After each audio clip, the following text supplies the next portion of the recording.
Hey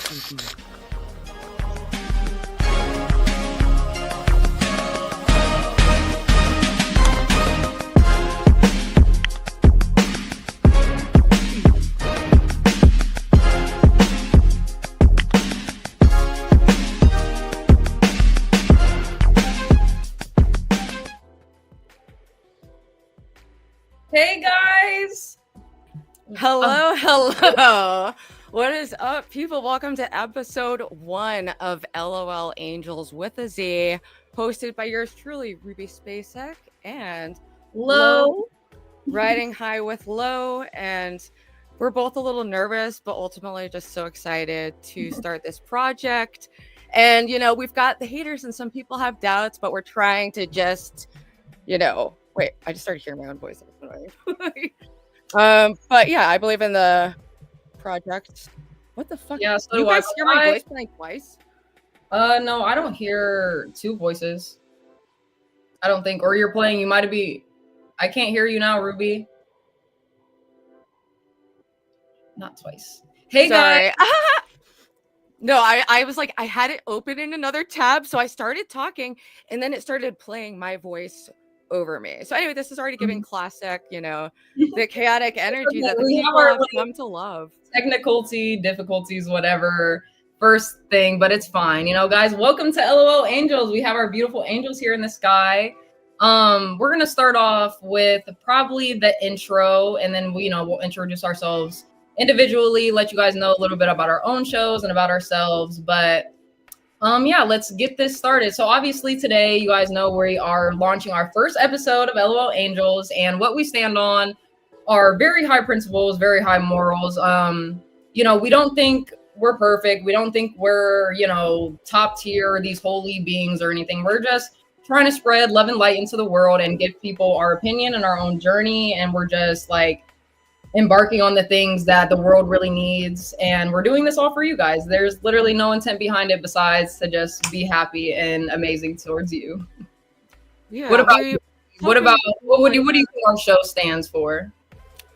I mean, for me, I just, through my experience, like getting into streaming, like I started doing like more like timid interviews, and then I got into like IRL streaming, and there's so much about that I love, and I loved opening up my life. But it also opened me up to a lot of toxicity. And, some of that I think is like valid, that people shamed me for some of my like past behaviors. I think that's an important social utility for me to grow as a person. So a lot of my like general approach to it is I just want to be as open as possible with where I'm at in my journey. And that's, I have a long ways to go, but I've come an incredible amount of way in just the past year. For the people who've been following my channel, they've seen me progress, and I feel like I'm ready to use those skills that I've built just on that channel and start a brand new project and just do a whole different vibe, because I got into the gossip and the drama. Your story definitely will be able to encourage people, just give people, the encouragement that they need to move forward, and that they know they can do anything, whether it be, being on drugs or going through situations with crazy people, or just, all the situations that we've all been through. But we really just want to encourage you guys to do better, that, your guys's belief can be all 100% all the time within yourselves. Like, you guys don't need to feel sad or depressed, especially on this YouTube scenery. We know how hard it can be dealing with, people and haters and, people coming for you all the time. And it's really hard, but at the same time, that's what we're here for, guys. So please enjoy. Anything else? Exactly. And thank you, Stevie. Yes, we tried to serve for the visual.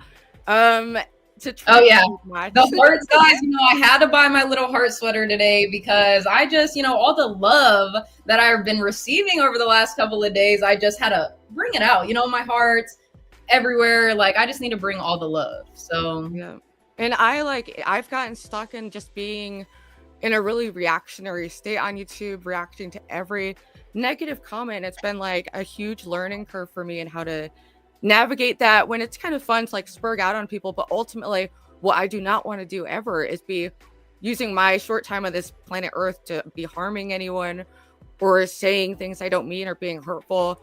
And when I'm in an emotionally reactive, unstable state, that's when I'm more inclined to do those things, But it helps to have a positive community. And I've already felt a positive presence from Lo, just knowing her these last few months. We met on the John Galt channel during a Halloween costume shout out to contest. John Galt. And we just instantly like clicked. We're like very different personalities, but I've been on my spiritual journey, moving closer to believing in God. And Lo has her faith, and we both have very different approaches to it, but we're very much on the same like wavelength, yeah, about what we want to do, what our intent is in the world, and what makes us happy, and that's making other people happy. So it's that exactly simple. No, that was my goal. Like, people, I heard some rumors going around saying that I was doing this or collabing with Ruby for negative intent or just whatever they were saying. And it just like sometimes some brains won't physically understand that there are good people out in the world that really just want to help others. And that's how I exactly felt with Ruby. Like, Ruby doesn't need help, but as you heard, she needs that positivity around her life. She needs that positive community. And me and her, yeah, we do kind of like have opposite personalities, but those are the type of personalities that attract to each other. And that we need each other, literally, guys. And we need you guys. We need all the positivity. So please, for this, I know, we got our own separate channels and we do things a little differently over there, but LOLangelz is just for love. Yes, exactly. So that's why I just kicked out ZXV. So the things that I like, slide like in my chat, like I'm probably not going to let slide as much here. Like he was talking about like my past porn audios. Oh yeah. That's what his comment was just referencing. And it's like, I'm very open that, I was a webcam model. And one of the reasons I moved away from that industry was because once I was off of drugs, I could feel the full brunt of what I was doing. And it made me feel spiritually sad inside. And I did it out of drugs and desperation. And it feels really dark to me that people use that to try to hurt me.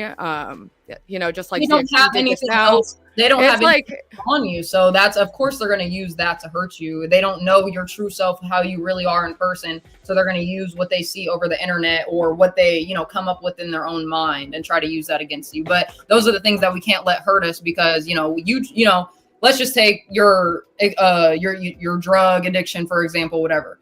You chose to do that and you also chose to get off. So the fact that you did all of that together in your own like body and your own choices, like, I don't think it's right enough for anyone to use that against you because you got yourself off of that. Nobody, and God obviously too, but I mean, I don't really know where I was going with that, but it is very fucked up for people to use that against you, especially when they see the effort that you're putting in nowadays to try to change. So, I mean, it's sad. People project their own intentions onto you. And it's like, also as a person, I'm not perfectly self-reflective. I'm not always perfectly aware of what my true intentions are on any level, but I've been reading the Bible a lot and trying to just orient my heart towards love and God. And it's, last night I had a very powerful experience where I felt closer to God than I ever had. And it's been very confusing to me as someone who is a militant atheist for all of my life until I was in fentanyl withdrawal and had literally like it felt like my soul placed back in my body, in such a drastic way that it's the only way that could make me believe in something that I, was so resistant to. And even still, I struggle to, fully say it, but I've just noticed that whenever I'm orienting my heart towards God and love and light, it's just leading out to all these positive ripple effects on me. Absolutely. And people around me, Absolutely. 100%. So before we like start diving into the chat and, shouting people out, thanking people, we are going to give our own little, individual, shout outs to ourselves, to our own channel. So Ruby, you want to start? Sure. I did a very deranged draw of my life and it was so depressing. I was like, I don't even know if I want to go over all this, but, my background, is I had a very idyllic childhood. That my dad had some back issues that led to a pain pill prescription that kind of led my family into like a state of chaos that resulted in me internalizing a lot of negative like self-hate. I had extreme anxiety and dropped out of school at a very young age, started cutting myself and using drugs. And I wanted to die. That was my goal, was to die. And that stuck with me until like my mid-20s. And I was living in a way that was oriented towards death, oriented towards Satan. Even just your mindset. Yes. And it, I don't know, it's so opposite of how I am now that it's hard for me to even believe it, but there was something evil in me that took glee in destroying myself. Right. You know, it was, and people feel this same way towards others. They take glee and pleasure in sadistically harming others. I was sadistic to myself, you know, so Mm-hmm. I kind of get it, but it's always coming from a place of brokenness, you And no, know. 100%. And when you said that, it just reminded me of literally the devil, because the devil is here to kill, steal, and destroy. So he wants you to destroy your emotions and your body and your health and everything along those lines. So the fact that you are able to overcome that is an amazing milestone. It's like moving a mountain, literally. Thank you. I appreciate it. And it's, you know, it's only been an upwards trajectory, and I have a lot of love and support and like my friends and community, and even on YouTube.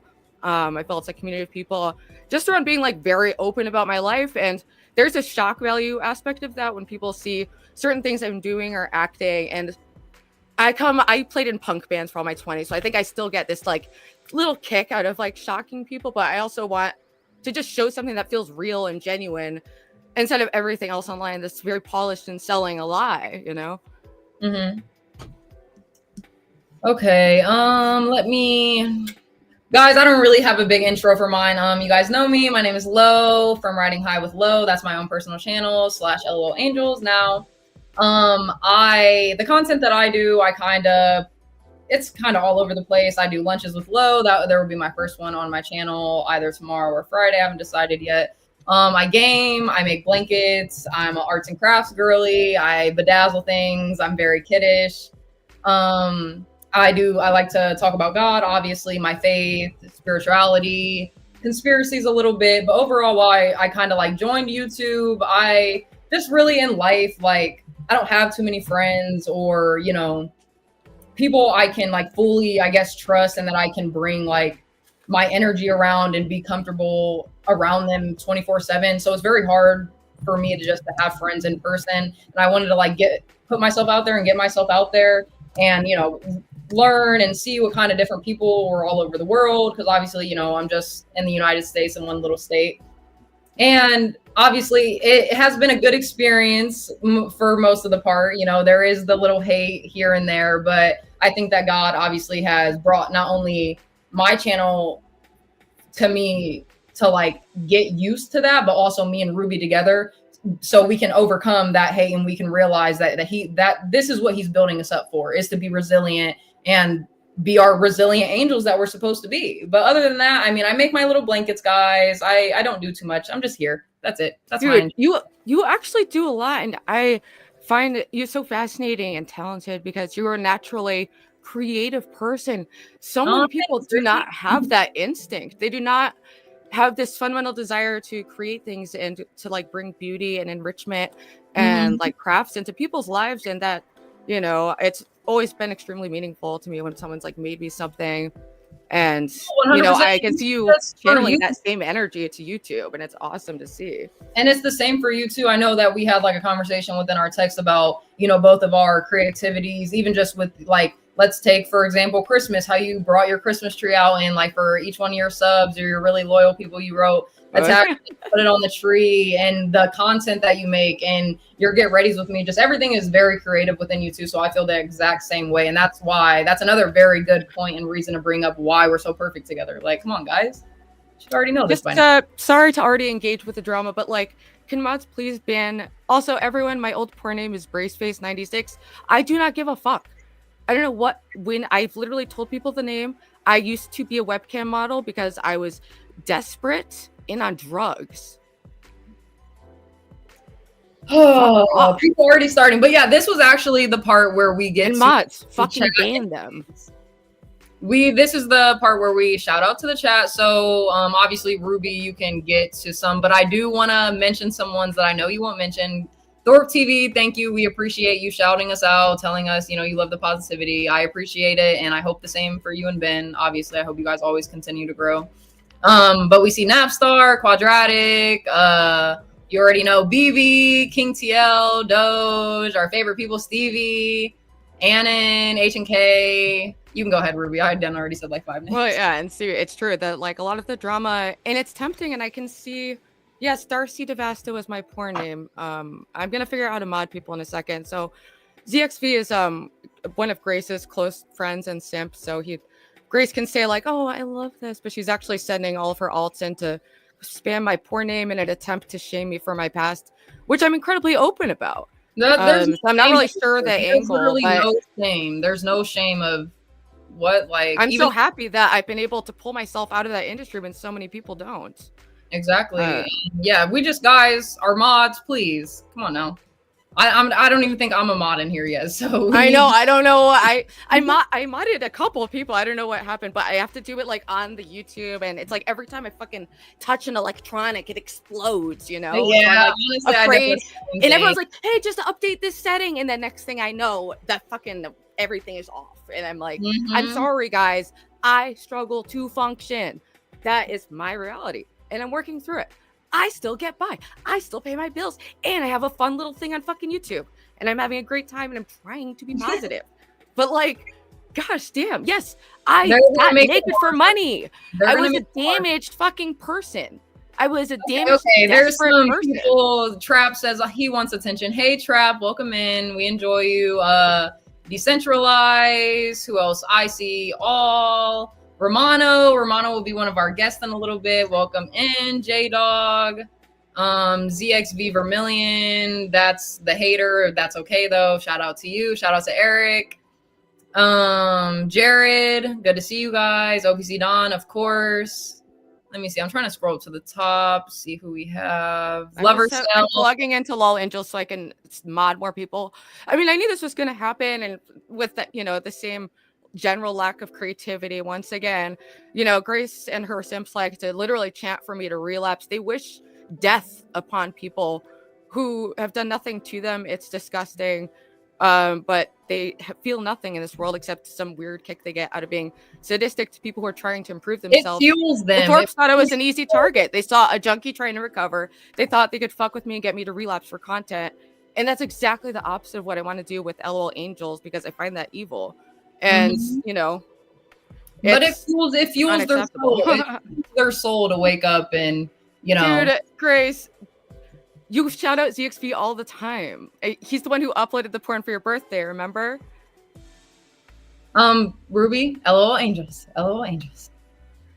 Shout out to Loading. Shout out to 666 Ryder. I don't know why your name is that, but shout out to you. Shout out to Grimace Shake. Hey, shout out to I don't know how to say your name, but 77KI77. I'm not gonna try to, botch that. Sneaky Boy Productions.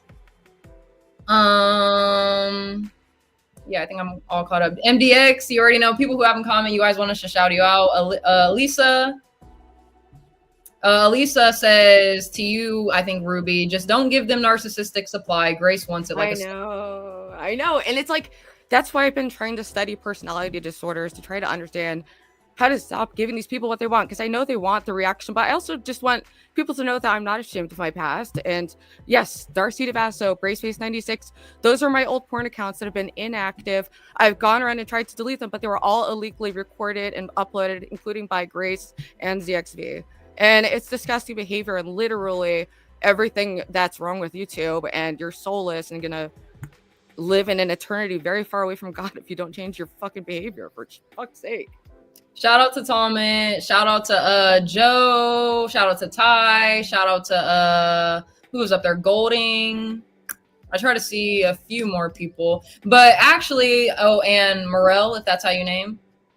If that's how you say your name. But we have I want to say a 10 to 20 minute video for you guys. It's going to be on it kind of goes with today and why, the things that we go through. And I have to pull out my my phone for this one so I can pull up the link. Give me 1 second. So this guy ZXV has hundreds of accounts. He's just like obsessed with Grace. Literally just posts like random videos of like blonde women and is like, look, is it what Grace would look like with this shade of hair? And it's like, he's the most depraved fucking simp I've ever encountered on the internet. But I pray for your soul. I pray for everyone's soul. You left Stevie out of the mods, Ruby. Dude, oh yeah. I'm trying to do this on my phone, logged in from like a different account, and I don't know where anyone is. Okay, so guys, I'm sorry. Before we get started on the video, we do have one of our things that we will be doing with LOLangelz. We'll be reading our daily devotional at the end, which Ruby will do that today, and then we'll have a scripture of the day, and I'll be reading that today, and then we'll just transition from whichever to whichever. I'm not crashing out. I crashed out yesterday, and that was my last one. I actually had a very, healing experience last night when I was reading the Bible. I just felt all of a sudden like a lot of the aches and pains and troubles that have been like plaguing me, like were released. But I am reactive because it's just, unfortunately very typical, and it's very depressing for me. Just like on a humanity level, how dedicated people are just towards harming other people. ZXV, you're banned for that. What happened? Oh, he just said that. Oh, King just said that ZXV was a good guy, so he's banned. Sorry, King TL. We try to give you a chance. All right, so let's get into our scripture of the day. I think that will make us feel all a little bit better. Maybe not, because the scripture today that I chose, it kind of went with our video. So let's just get into this. So the scripture of the day today is going to be Ezekiel 21:5, and the scripture is, "Then all people will know that I, the Lord, have drawn my sword from its sheath, and it will not return again." And basically the meaning in the verse and the passage, like it includes the sovereignty of God, his judgment, obedience, and faith.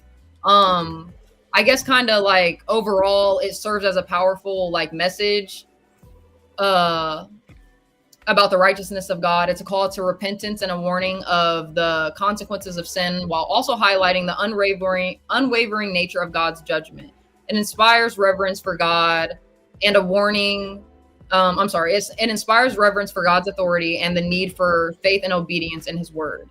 As with many passages in the Bible, it encourages reflection on our own lives and the choices we make, as well as the ultimate authority of justice of God.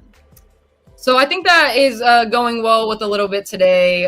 Basically, as I take it is like that came from, it kind of goes in with the book of Revelations, when God takes out his sword until all the blood is shed that needs to be shed of the unwickedness and unrighteousness, then the sword will not go back in its sheath. So guys, like I said, it's encouraging us to do better, to realize our sin, to repent, to turn away from sin, and just do better, because when judgment day comes, God is not going to have any more grace and mercy on us. So, and also I noticed for me, sin like hurts me in real time and makes me feel far away from God in real time. It's like I never think about I could go to hell. I just think about when I lie, it feels like a betrayal to my own soul and integrity, or when I do something I'm not proud of. And to the people saying like, oh, it's already going bad. This is the whole point of the show, is that like, I have struggled with the toxicity. I am reactive. People are going above and beyond to fuck with me. Yeah. And I'm a human being. So I don't know what to say. There's nothing to say. We can only be ourselves and control what's in our own bubble, and like you said, the one point, I don't think about going to hell. I know for a fact I'm going to heaven. And when you do know that, and you know that God is your Lord and Savior, and that, he rose from the cross, you automatically are saved, and you should never have any doubt about your salvation. So, but okay, so let me pull up this video really quick, because our topic of the day, is going to be involving, let me scroll down, reviewing the demons within people, guys. That's going to be our topic of the day, and it goes very well, I would say. Bars. But let me pull up the video really quick, and it's a 20-minute video, but I don't think that we'll be playing the whole thing. But before we start the video, any more comments we want to address is the time to do now, just before we start the video. So let me get this up.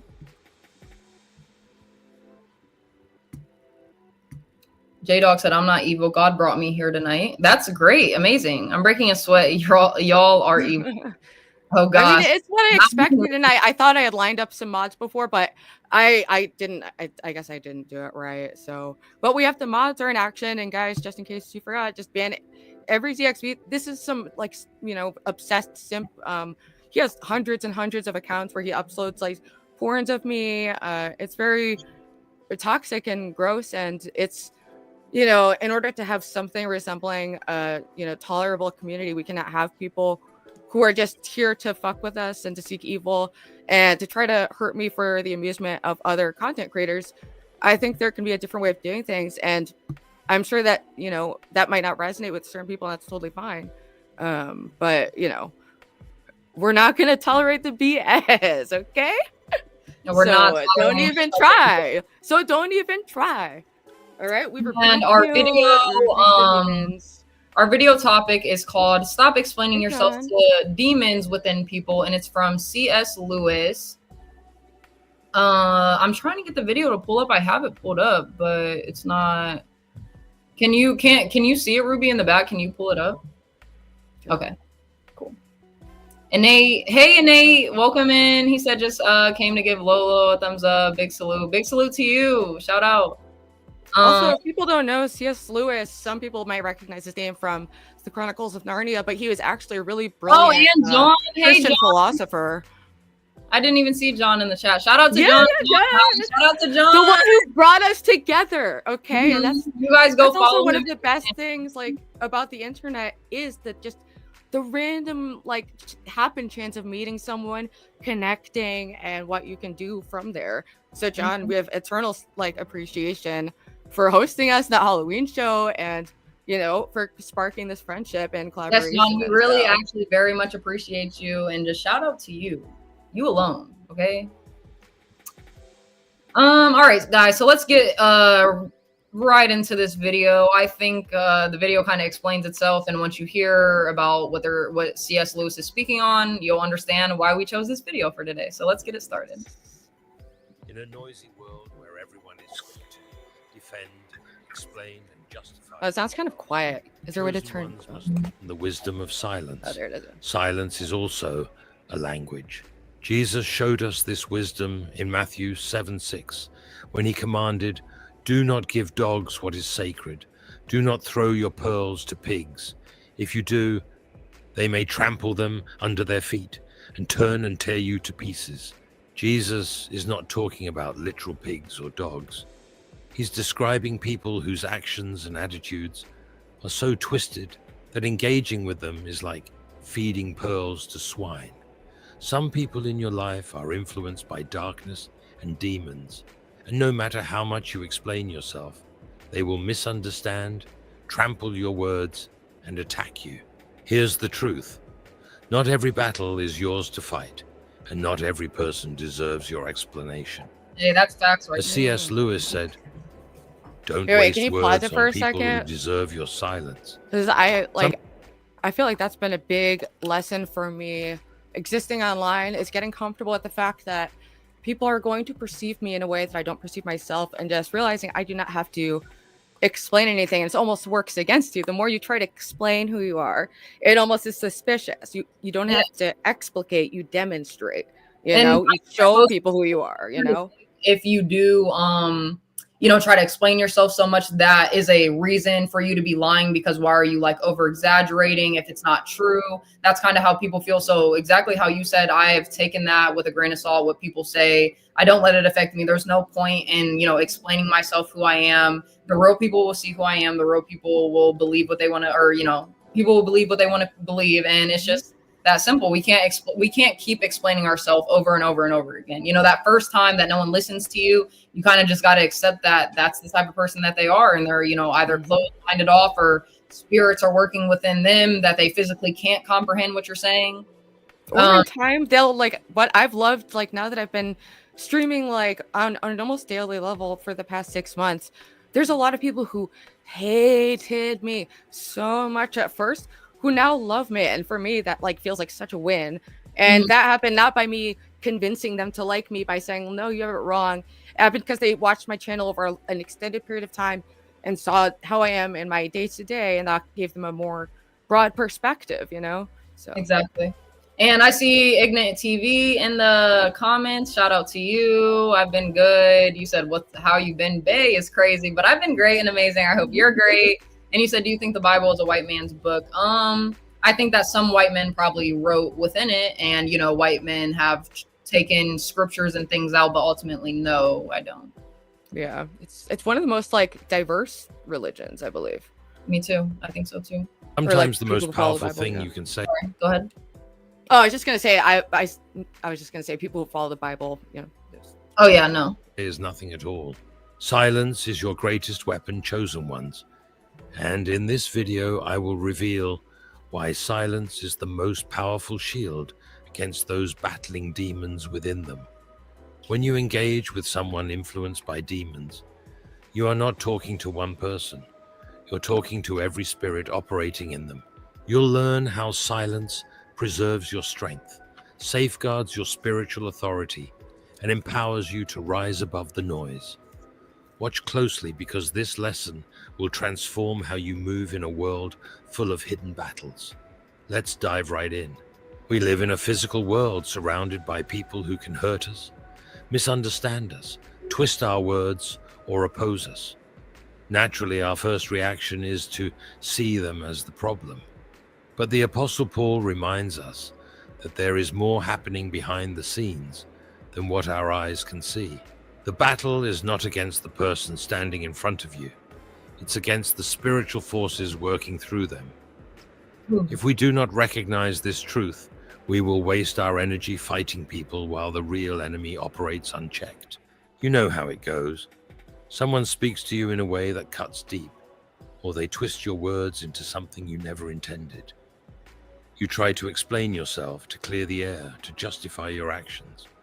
But somehow, the more you say, the worse it gets. That's because sometimes it's not the person resisting you, it's the spirit behind them. Jesus encountered this reality with Mary Magdalene. Scripture tells us in Luke 8:2 that Mary Magdalene had 7 demons in her. Think about that for a moment. 7 disembodied spirits, each with its own personality and agenda, operating within her life. Before deliverance, anyone Wait, can you speaking pause it to for a Mary second? I just wasn't wanted just speaking to to her. point out how there's like a big parallel between like addiction and a demonic possession. That's one of the only ways to be able to describe like what it feels like, when you want more than nothing else, to live your life and to be off of this drug, and then something takes over you and you just gradually lose who you were until you're just like barely in there, and then some people disappear forever before their bodies leave this earth. And it's No, that's very sad. But you're saying like basically like addiction and like people getting it feels and functions like a demonic oppression, really. Because it hijacks your mind. It brings like these thoughts of with this obsession that hijacks you to the point where people go to ruin. They lay their lives on them. They sell their children, like just the worst evil things you could ever think of. So there's a big connection there. I agree with that. And or on just like simple terms of anything that doesn't come from God. So anger, lustfulness, addiction, I'm trying to think, envy, all of these things that don't come from God, that can technically be you being used by a spirit or a demon, and you don't even realize it half the time until you get out of that and you break that pattern or that chain. And now you kind of see, like, you open up your eyes, like how you said, Ruby, like when you had kind of your transformation, like you basically started seeing the world in a whole brand new light. And that's exactly what will happen to you. And so, like, yeah, when you are doing addiction, it's basically like, a demon is running rampant within your soul. It's telling you to do these things that you would never do if you weren't on drugs, and telling you to go sell all of your possessions and go do the drugs that are making you even worse. And that's why it's so hard for people to get off. And the chances of people, getting off and then starting back up are so high, because like those thoughts are still running rampant in their head and they don't know how to get rid of it. And that's why I always just preach so much about Jesus and what he can do for people. And everything, he heals, he can literally do anything. Anything is possible with God. That's what you guys understand. So anything you're going through, depression, anxiety, addiction, family member issues, relationships, literally God can heal all of that and help you. And you can have doubts. I still have doubts, like mega, but I communicate that to God. I tell him, like, I don't know, like, this is so hard. Like, why did you design me to question you? Like, what, like, why do you put us in this place of despair? But, it's still me. I just think if you come to God honestly and with humility, he can accept you at various states of your, journey. You don't have to, I started reading the Bible while I was still like an atheist, and I'm still not sure fully where I stand on a lot of things. All I know is that I've just been moving in this one direction that's bringing me back a lot to my roots, which was being raised Christian, I'm super glad about that. I mean, like I said, everyone knows I'm not into religious anything, and I don't, like to put a title on it, but we are children of God, okay? And God is going to lead us and make us right, like make us anew. And once everyone, once you finally have accepted, Jesus Christ in your life, I'm not saying that is the absolute right way to go. That's, like I said in the beginning, these are our own opinions, our own journey. Take it with a grain of salt. If it helps you, it helps you. If it doesn't, it doesn't. But Jesus Christ is literally our savior, not just because he saved us with his death, but every single day that he allows us to have another day to do good by somebody, to make amends with someone. Like, that's literally his love and his grace shining through right there. Yep. Someone asked, or Ignorant TV asked, why do we sin? I think personally, I can't give you the 100% answer, but Tom already said it. It is because free will is a thing, and there can't be only good. There has to be good and bad. God, obviously, he does have everything written out, in my personal opinion. But since we have free will and he gave that to us, he doesn't want to force us to love him. He doesn't want to force us to do the right things. So when we sin, obviously we're getting separated from God, and we're getting more away from the things that he wants for us. But I think that honestly, like, if I'm being honest with myself, like, sin is in the world because we do need it. We need to overcome sin. We need to be able to go through trials and tribulations to grow stronger and to grow more resilient, so we know who we are and where we're supposed to go in life. Like, that's why I think sin is a thing in my and it's like asking, like, why does life end? Why does life have death? It, by the very structure of it, necessitates having that quality. That's what makes it precious and beautiful, is the precariousness and the choice. And I think there's like an analogy there you could make. Absolutely. You ready to play this video? Yeah. They were interacting with 8 personalities at once, Mary and the 7 demons. The same is true today. There are people in your life who are not operating alone. Their attitudes, actions, and words may be influenced, twisted, or controlled by dark forces in the spiritual realm. When you try to reason with them or explain yourself, it feels like you're hitting a brick wall because you're talking to more than one entity. C.S. Lewis said it this way: there are 2 equal and opposite errors into which our race can fall about the devils. One is to disbelieve in their existence. The other is to believe and to feel an excessive and unhealthy interest in them. Many Christians fall Classic. into one of these.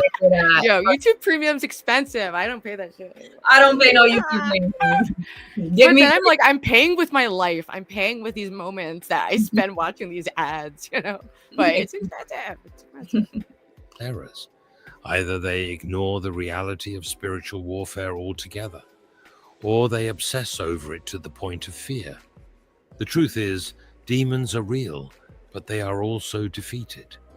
Our job is not to fear them, but to discern their work and stand in the authority Christ has given us. When you realize that the real battle is spiritual, you stop taking things personally. You stop being so hurt by the person's words because you recognize that it's not just them. You stop wasting time defending yourself. I just want to pause it because, like, even right there, you stop wasting time defending yourself. I feel like a lot of people would kind of take me as an example with, everything that's been going on, all the hate that I've been giving, and I haven't, like, been reacting to it or saying anything back or defending myself. But that exact thing that he just said is the reason that I am the way that I am. Like, no matter what I say to people, no matter what I do, if they're getting controlled by spirits or the bad things within them, like, it doesn't matter what I say. So I might as well be who I am, do the best that I can, and just continue to be the light in the world. Like, exactly. And I so admire that quality in you. And it's like, in some ways there's, things people can say and I I can let it go easily. And then other things still trigger me and I'm still, finding out. And I have like especially since like the last couple of years, and I had like my psychotic episode, I felt like I lost like a filter too. So everything comes out and it's like I have to relearn how to like restrain myself and just be like a fucking mature person, and like it's a lot of work. It's hard for sure. It is. It's a process. And that's why, I want to remind the viewers that, this is a process and a journey, and I just want to reveal that to other people because I know in my moments of isolation and being utterly alone that I've had in my life, I turn to the internet And I related, very profoundly to other just random people online who were sharing their experiences. And in that moment, I was not alone. And I think that's a beautiful thing. So Absolutely. And start using that time to fight in prayer. In Mark 1:25, when Jesus encountered a demon-possessed man, the demon tried to speak to him, saying, "What do you want with us, Jesus of Nazareth? Have you come to destroy us?" How did Jesus respond? Did he get into a back and forth argument with the demon? Did he explain his mission and try to reason with it? No. Jesus rebuked the demon and said, "Be quiet, come out of him." Jesus silenced the demon. He didn't give it time to talk, to argue, or to manipulate the situation. Why? Because demons gather information to use it against us. They aren't omniscient like God. They don't know everything, but they listen. They ask questions. They want you to talk, to explain yourself. And those right there, guys, are called monitoring spirits. People love for you to talk about yourself and give up everything, all of your life plans, your past, your future, whatever, just because those demons inside of them are gathering every single piece of information they can on you, on your generations, on your family, on your mother. Literally, it doesn't not matter. And that's why, like, that's one thing that I still kind of have to work on, because sometimes I do over-explain myself and be saying some things even just like, about my goals and aspirations. But I really got to like step back and take a second and be like, why are these people asking me these questions, or why are they so involved in my life? Because most of the time it's not for a good reason. OPC Dawn said, I haven't noticed Lo being extremely patient, or I have noticed Lo being extremely patient with some incredibly difficult people, especially the guy in the sugar daddy hat. Yeah. MC Nemesis. Hey, shout out to MC Nemesis though. We're rooting for you, buddy. Well, I mean, but he actually did a service of showing, like, how strong you are in handling that, and like, what you can bring as a YouTuber and interact with the world, and just being just this resilient person spreading light and love.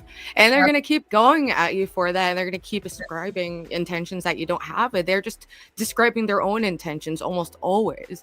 So whatever the people are saying about you, it's almost always, it's because people project how they perceive the world and how they operate. And some people operate in a very like zero-sum way, and that's not actually how life is, unfortunately. Unfortunately, no, believe me, I wish people could kind of view the world how I view the world, but I hate to even say that, because like then it just sounds like, my way of living is the right way, and I'm not going to necessarily say that. Like, I live advocating for peace, it's like, we're just literally advocating for peace and love. Like, what can be so wrong about that? Please tell me, guys. Like, people will make fun of me and Ruby because we're literally reading the Bible and like encouraging people to like, hey, not even, get into God, but just find within yourself, like what you want to be, the good things about yourself. And we're literally getting made fun of for that. And it just blows my mind, because I'm like, I get maybe, making fun of us for our stuff that we do on our own channels or whatever, but LOL Angels is literally based around God, faith, and love. Hey, I don't know. I don't know if how people be thinking. Does not make sense. Like, literally. To defend yourself so that they can use your own words to attack you later. Here's a practical truth for us. The enemy doesn't need to know everything. Stop explaining yourself to people who are spiritually compromised. Stop justifying your actions to people who will twist your words. Like Jesus, you can choose to stay silent. As soon as you put the plug in on the Sonic, you're 95% of the way there. Like, this is part of the trials we must. When you stay silent, you preserve your peace and authority. You refuse to let the enemy gain an advantage. Write in the comments, God will preserve me. Think about this. Some of the emotional and spiritual exhaustion you feel right now is because you've been fighting the wrong battles. You've been defending yourself to people who don't deserve your explanation. You've been engaging in arguments that God never called you to fight. If the devil can't stop you from fighting, he will distract you into fighting the wrong fight.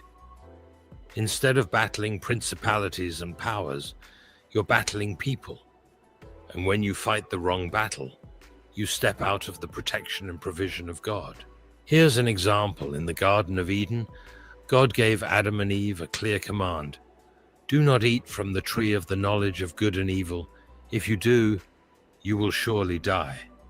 It was a command with a condition. But what did the serpent do? He engaged Eve in a conversation, and the moment Eve began explaining herself to the serpent, she opened herself up to deception. The same principle applies today. When you waste your words explaining yourself to the enemy, whether it's a demonic spirit or someone under its influence, you risk being pulled into a battle you were never meant to fight. C.S. Lewis also said, "We must remember that Satan has his strategy, and we must not be ignorant of his devices. If he cannot get us to sin, he will keep us busy defending ourselves.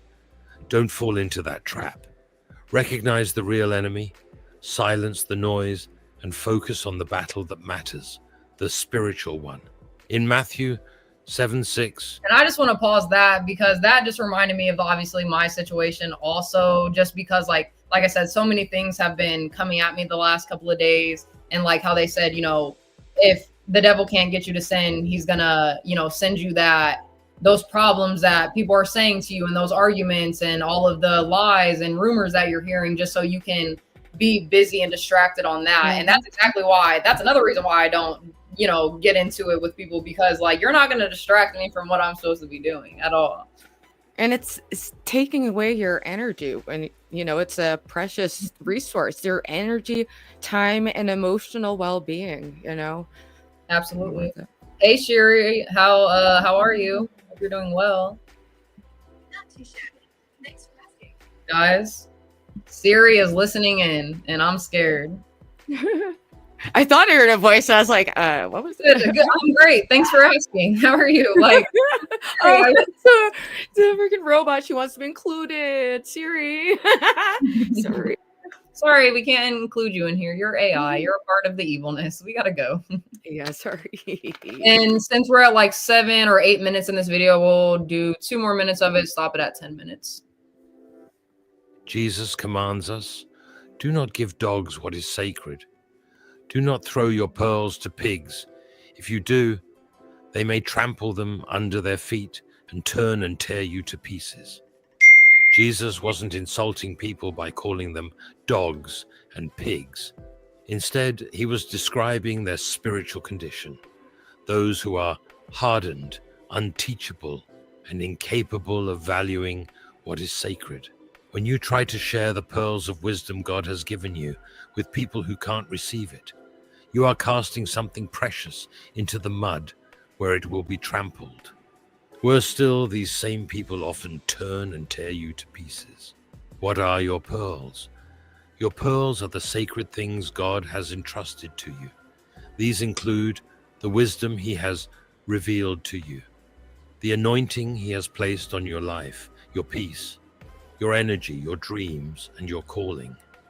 These things are not meant to be carelessly thrown to those who do not understand or appreciate them. God's gifts are holy, and they should be treated as such. Have you ever shared a powerful word God gave you only to have it mocked, twisted, or dismissed? Yes. Have you ever poured your heart out to someone, believing they would understand, only for them to use your vulnerability as ammunition against you? That's what happens when you cast your pearls before swine. Jesus is teaching us something. And damn, like that's really how Jesus would speak too. Like, you're casting your pearls to swine. Like, no offense to call you guys some swine, but like, we can't give you guys our goods. No longer, no more. Like, and I feel like that's definitely a part of me. I've given up too much good of myself and a lot of people that did not deserve it at all. And sometimes I do wish that I could take it back. But then again, there's another part of me that like, they do deserve it, because everyone in this world deserves some type of love and light. And you don't know whether that person has had it or not, or what type of life they've lived, their childhood. So it's always good to just give people grace, even if they have been the biggest pieces of shit to you in the world. Like, but I do want to give a shout out to, I don't know who Don and Trust is, but he cashed at me. That's not Get Crack for me. Is that Get Crack? Yeah.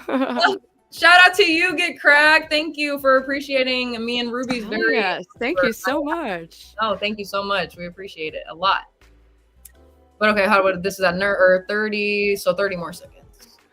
Not everyone is ready for the truth you carry. Not everyone can handle the revelations God has given you. In some cases, their rejection isn't just a lack of understanding, it's spiritual resistance.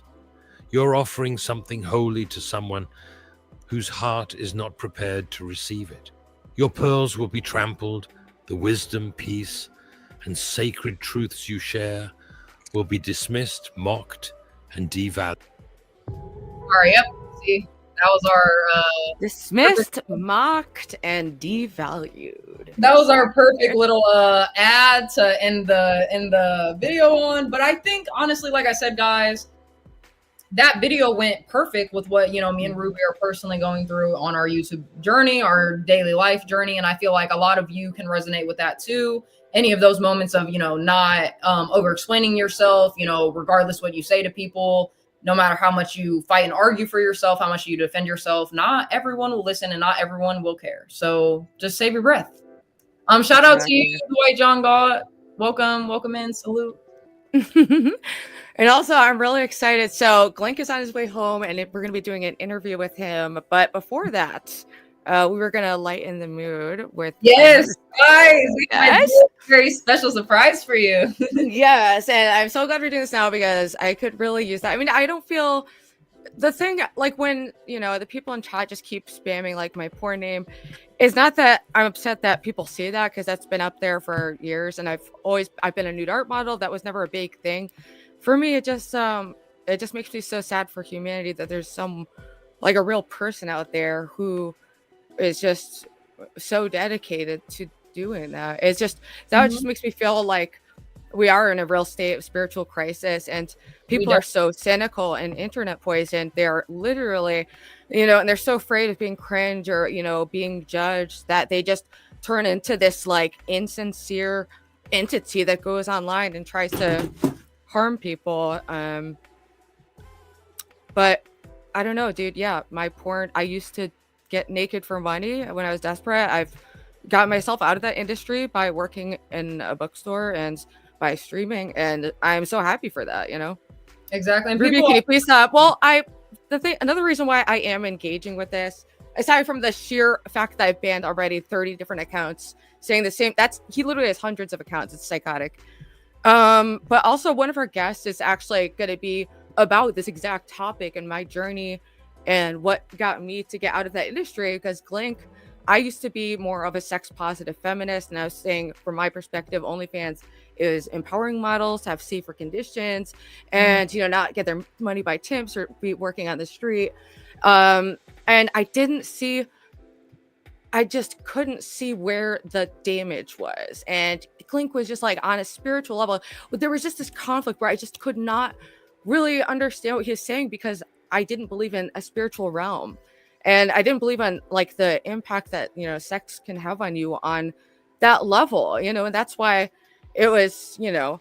And I bet he is very excited to, you know, see this completely different side of you and hear your different perspectives and opinions now, because compared to 4 years ago, obviously they've changed so much. But I see Universal in the chat. Shout out to you, Universal. He says, shout out to LOLangelz. Keep spreading positivity, ladies. We got you always, forever. All right, let me send the link to one of our special guests. I'm so excited because I've been wanting to collab with him for a while. It's just going to be a brief segment before we get ready to have Glink over. So let me give him the link. But I do know that he's ready to rock. And also, people, yes, we are like, you know, we have people under many alts trying to spam the chat. So sorry if anyone gets like banned by accident. You know, I will review it, and you know, I'm sorry if I'm being a little aggressive with it. It's just because we are literally being, you know, have people going out of their way to do that, and which wasn't, you know, that was anticipated. So, but we're gonna talk about that with Glink too. Let me get this to remind. And like we were saying earlier, even just like how I smoke my vape, how I smoke my blunt, guys. Listen, we're not the holiest of holiest women. We're not nuns, okay? We still sin.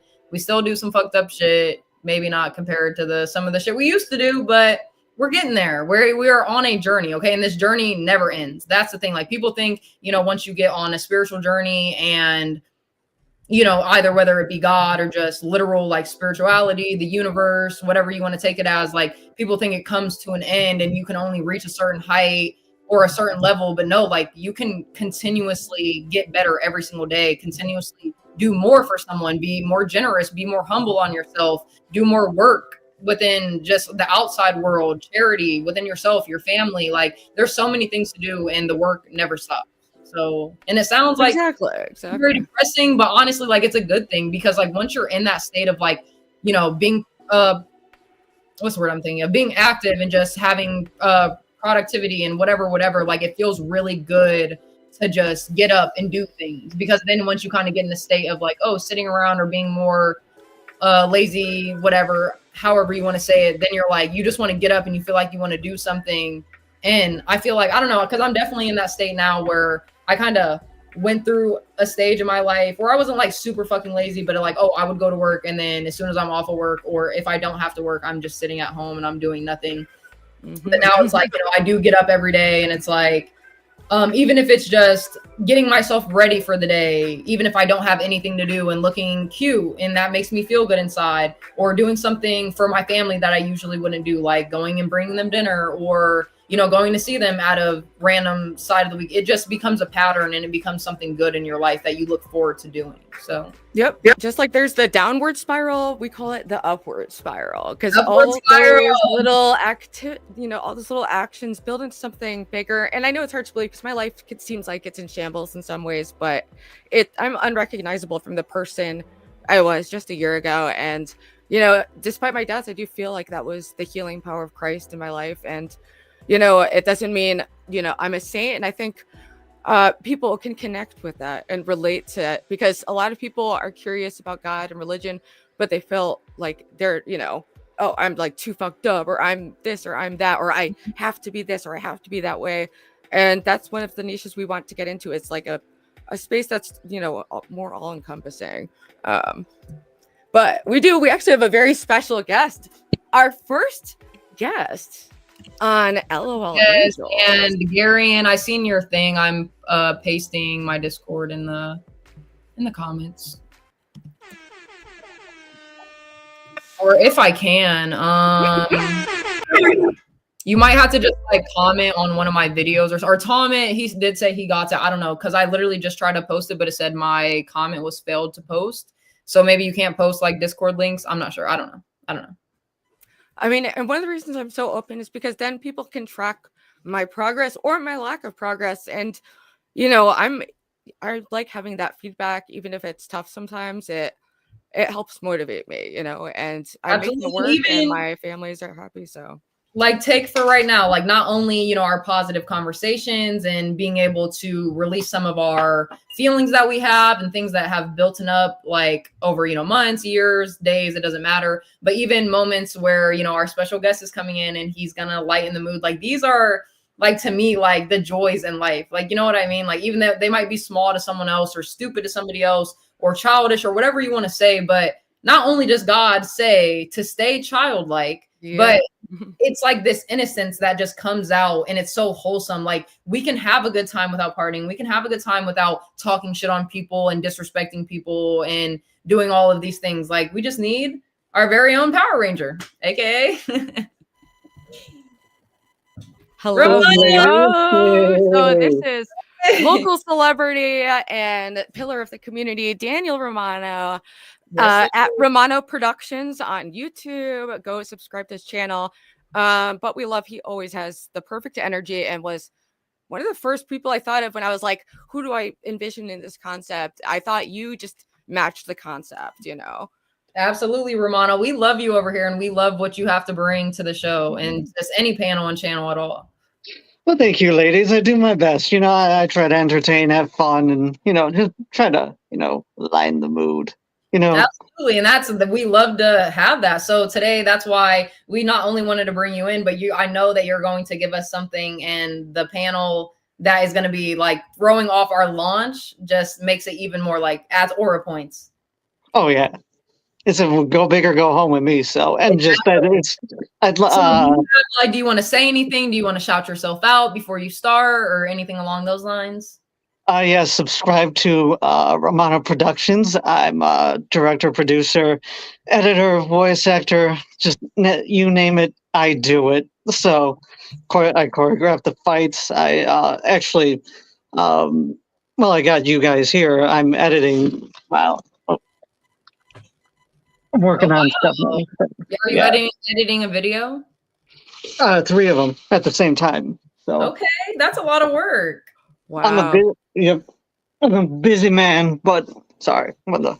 You guys Thank are you. asking what he's supposed to be. He is our most golden Power Ranger. Okay, we're not fucking with the green or the blue or the pink or the whatever color Power Rangers. We got our golden, beautiful golden angel Romano right here, Power Ranger. Thank you. Exactly. So what did But you I asked Romano if he could prepare some kind of he does stunts, he's very multi-talented. So I thought, he could do maybe like a little 5-minute performance, show us some of his stunts. He's very flexible and athletic and he's very talented. So thank you, Ruby. Yeah, I'm a legit martial artist. People like that's the thing because I've seen people discredit me. Like, am I a great martial artist? No, but I am a legit martial artist. Like I have my black belt and everything. It's just people Mhm. seem to say the same stuff about Jackie Chan. Like, oh, he's not a real martial artist, but it's because of the stunts and things he does. But no, he's legit. He learned under Bruce Lee. Everybody knows that. It's just they're different levels. I'm like my goal one day is to be ninth degree, but there's still time at that. I'm only first, so everyone starts somewhere. So And I feel like, like you said, you have your black belt. Not a lot even of people have tried even like, a starting move for karate or jitsu or, whatever sport you're in. But the fact that you are able to do that, and guys, you have to go up levels of belt. So black belt is the last belt that you get. So that means Romano's yeah, been doing this stuff for a while. Give him his credit. Come on now. thank you, Lo. Yeah, because most people quit at blue, some people quit at yellow. It's just it's something like everything. You just gotta keep going and doing. Even Ruby, with what you're saying, you progressed, and I think even I haven't seen the pictures of anything you in the past, but looking at you now, look at you. You look good. You're in a suit thank that you. was shiny. I'd Doesn't say she you're look doing well. beautiful, guys? Because Ruby made and put this amazing outfit together, and she just looks like the CEO of LOL Angels. Like, yeah, I'm the little co-host or whatever, but ain't like, come on now, guys. Like, we're giving credit where it's deserved. Ruby is looking like the baddest of the You look baddest. like a boss. You look great. It's very 80s. I like it. And Lo, you look beautiful as always. Thank you. Appreciate Lo, it. we got a speed date one of these days too. So just throwing that out there. We got, Yes, the dating show will be back soon. Me and Francis have been trying to plan Okay, something good. special Yes, to we that do can for would have be them. hilarious. So, 'Cause Ruby, I speed dated you already, but I haven't speed dated Lo yet. So, I think maybe next time. hey, yeah. Well, whenever Princess throws his things, just pop up on in there. all right. So just a heads up, Lo, you're next. Okay. All right. Did But you want to show us some of the moves you've been working on, or maybe show a little demonstration? sure, I'll do a little bit.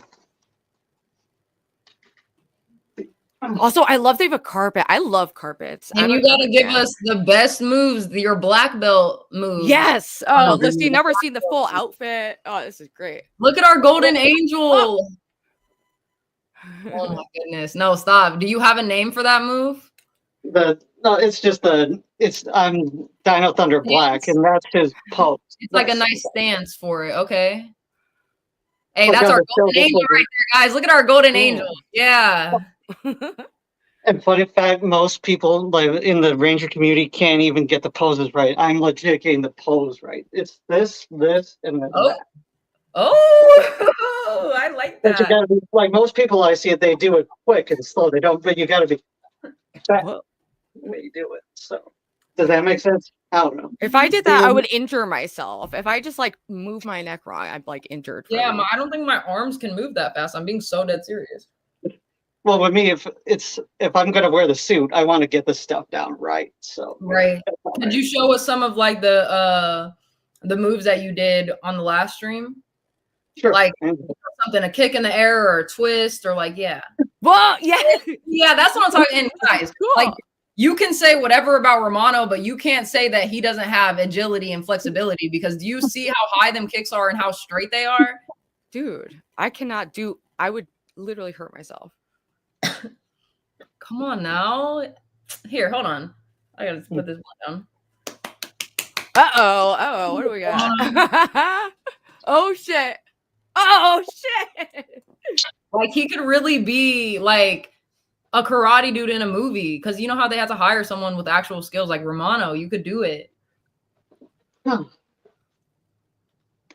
No, he's actually fire, guys. Like, stop. Because, like, you never seen, like, people try to make videos of, like, these and they try to spin, you know, the staff. They can't. With the kick? Oh, my goodness. Boom. Yes, Romano. This is what LOLangelz is all about. You are giving the energy. I'll do one more. All right. Ruby, this is amazing. Right?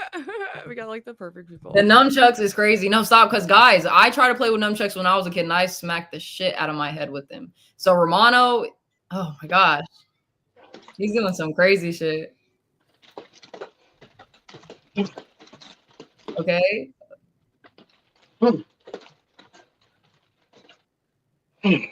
Good job, Romano. Thanks. Bravo. Bravo, literally. Like, fuck, I have to get to, there's like a soundboard, but I don't have it like ready to rock. So it's like yeah, Romano in the building.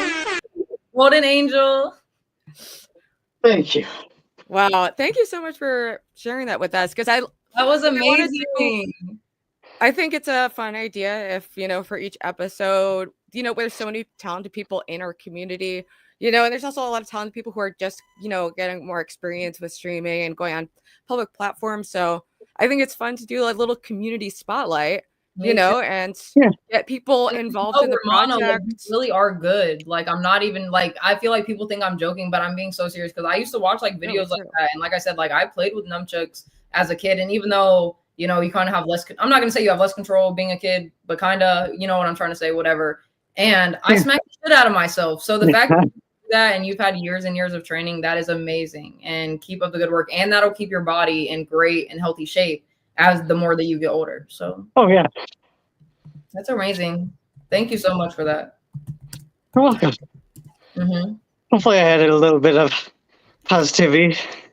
I know you absolutely did. You absolutely did. I'm an emotional person, but I get over things quickly. So, you know, I was, you know, a little depressed by just the, you know, very obvious attacks on chat that we went through. But it's okay. You know, you're absolutely beautiful and amazing, and what you do is important, and you're going to be something great. You don't have to worry about what other people say about you. Just focus on you. You got this. Dude, I need to listen to that C.S. Lewis video like every day, because it's such good advice, and I need to repeatedly hear it, because I will tell you all the time. In the moment, you know. I know you, and that helps me. Like I really because I really think I don't just tell people that. Like, obviously it's great to give people encouragement, but like there is something great in everybody, and everyone always needs to hear that. Like, you're beautiful, you are loved. Like, because not everyone gets to hear it, and it feels really good. Because I feel that, like, when people tell me like they're proud of me, I'm like, oh, like I want to cry, because like you're doing good so far. Though you just started your own YouTube, and you're doing fantastic.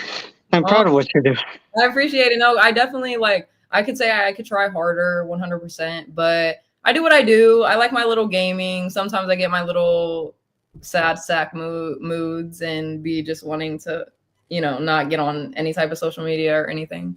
But overall, like lately, the attacks on you have been, you know, just outrageous in my opinion, because they are like just so not in tune with reality. But you know, people see a beautiful girl who says she wants to do something good, and they just assume the worst. You know, they just like someone that's just not, you know, it's just it's sad, and it's a projection.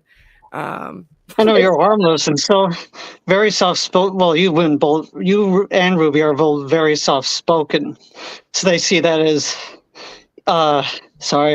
exhausted, but it's an easy target. I'm sorry, you gave it 100 for us. I'm sorry, but yeah, we'll let you go so you can catch your breath. But thank you so much for coming up and doing that performance for us.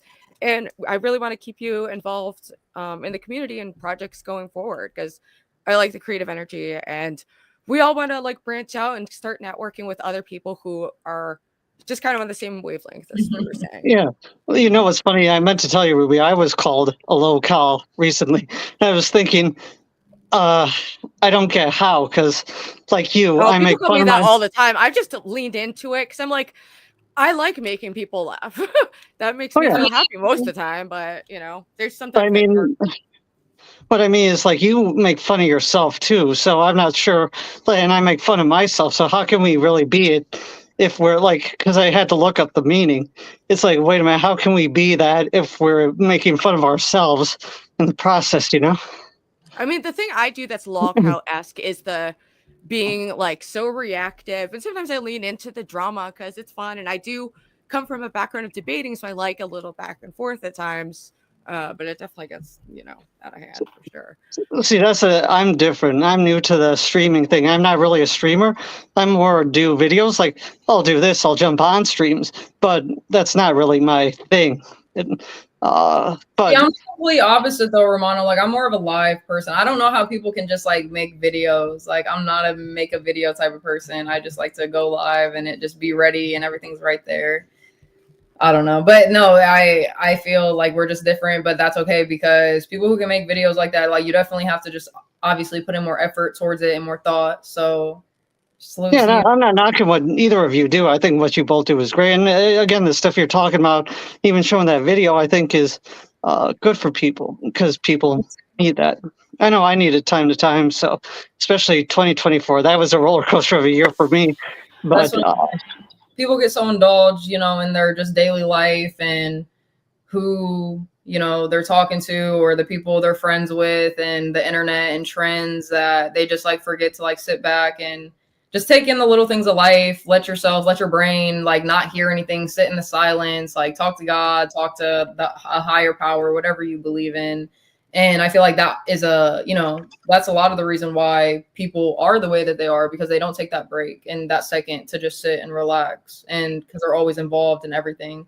And that's good that, I'm sure outside of YouTube, you probably, you do your karate, you do your videos, you showed us your editing, like you have a lot of skills. And so you've seen my paintings before. You both have seen my paintings. I do too. Oh So. yes. Yep. Yeah, post them. People, I would encourage everyone, if you're a creative, we want to network with just like other like-minded creative people to collaborate in multiple different ways. I loved your paintings. I'd love to see some more artwork from the community and what people are working on, and don't be self-conscious.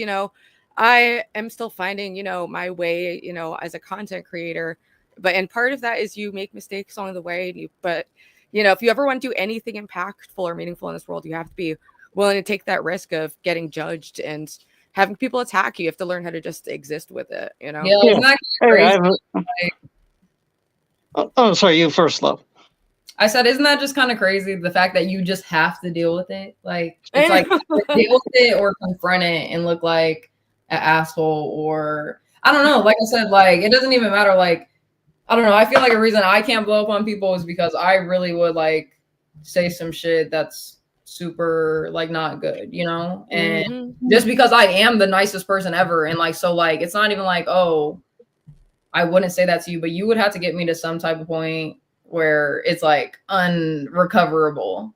And yeah, I don't know. A lot of people say a lot of fucked up shit, even just without being that angry. That's just them. That's their mentality. And, fucked up. And I'm tired of dealing with people on the internet. Like, I love all of you guys, obviously, but like, people are like, I just don't understand. Like, if somebody's not messing with you, why go and mess with them? That will never understand. I think the level you're experiencing is beyond normal. I think just because, and part of that is because of communities I associated with, had the most toxic elements of the internet I've ever experienced in my like 20 years being on the internet. So I think I unfortunately draw some of that with me. And I hate that aspect about being a content creator, but you handle it like such a boss. So I don't know who else would be doing this right now. It's a lot of pressure and it's a lot of attacks and it's a lot of things that can go wrong. But we're just gonna keep putting ourselves out there and keep trying to follow God. That is 100%. I've been attacked in my life, even my own community. I'm kind of controversial in it. So if they have because for jokes I make or things I say, people I've gotten in trouble for jokes many times. Yeah, and I made stupid, irresponsible jokes. But they're just jokes. People gotta let publicly. Yeah. but I don't apologize for my jokes. And that's the funny thing. I think people misconstrue. Like I know I've been tested a lot. Like people test my patience and they think, oh, he's a nice dude, but it's like you cross me enough, I'm not going to be so nice. And people find out the hard way. Sadly, and even I don't care that people make fun of me over my Ranger stuff. It's because people have their own things. Like I can make fun of people who like sports teams. Like there are people I know who like. Have you seen the people who love Notre Dame? They obsess over college football. I could make fun of those people. I could make fun of the ones who just like they have nothing and they embrace like, oh yeah, I got nothing. And that's you're still doing a thing. Like that's like you can come at anybody for anything, but it's just. Mm-hmm. Knowing how much to take it. You say fucking people's messing with me, yes, or it's not even people's messing with me. Like they just are talking shit and just being disrespectful ass people. And I'm not gonna say who they are because why would I ever speak on it, because I don't care. But it's like I don't know. There's nothing to even say. It's just people are haters. I'm gonna do me, and that's that. And what's funny is I heard that. So when you were bringing up the God religious stuff too, well, there was a woman I talked to. She very wise. She said, "What's interesting is God created both the good and the evil. So He you have to keep that in mind. It's like, wait a minute, that makes sense. He created that evil, but it's just another divide, another thing, another obstacle you have to overcome and stuff like that. I'm not sure if I'm making sense, but I thought that was interesting. Yeah. Well, thank you so much for coming up. We just got I was gonna say we'll be interviewing. But thank you. You totally lightened up the mood, and I really appreciate it, and I'm so excited for us to collaborate more. Thank you for coming on, Romano. Stay in the Discord, see what's up. We'll invite you on another one for sure. Oh yeah, if you ever want me on as a guest, I'll come up too. But love you guys. Thanks so much for having me on, Ruby. Yeah, thanks for coming up. Bye. All right. Who do we have? Yo, what's going on? Hey. Yo, it's been a minute. But my name's Lo. Hello, my name is Greg. What's up? Greg? Link on YouTube on the internet. Ruby, nice to see you. It's been a minute. It's been a year. It's been a few years. How's it going? It's been a long time. A lot has changed, my friend. And I've been wanting to talk to you, and I'm so glad the timing worked out.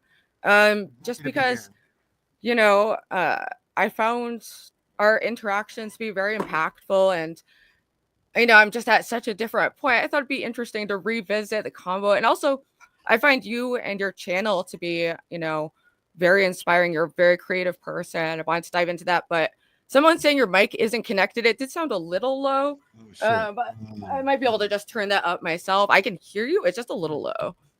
It is low. And speaking of low, this is Lo, my lovely co-host, and she's brand new to YouTube, but already a boss bitch. And we just, launched this project tonight, so I'm so happy to have you as our first guest. Well, technically second. Because were you watching? Did you see? Oh yeah, Romano's first. Well, yes, technically second, but our first two guests. Yes. He was our golden Power Ranger, so we needed to have him, to bring the energy and the light that we so desperately need on our channel. As you can see, I don't know if you've been watching in, but there's just a lot of people in the chat saying stuff. So. Oh yeah. Is it better now? Is the audio better? Yeah. It sounds better to me. Not. I feel like it could be better, but it's better than before. Let me turn it up even. This is as high as the game goes. So. Oh, I think that's it's good. Yeah, that's good. Okay.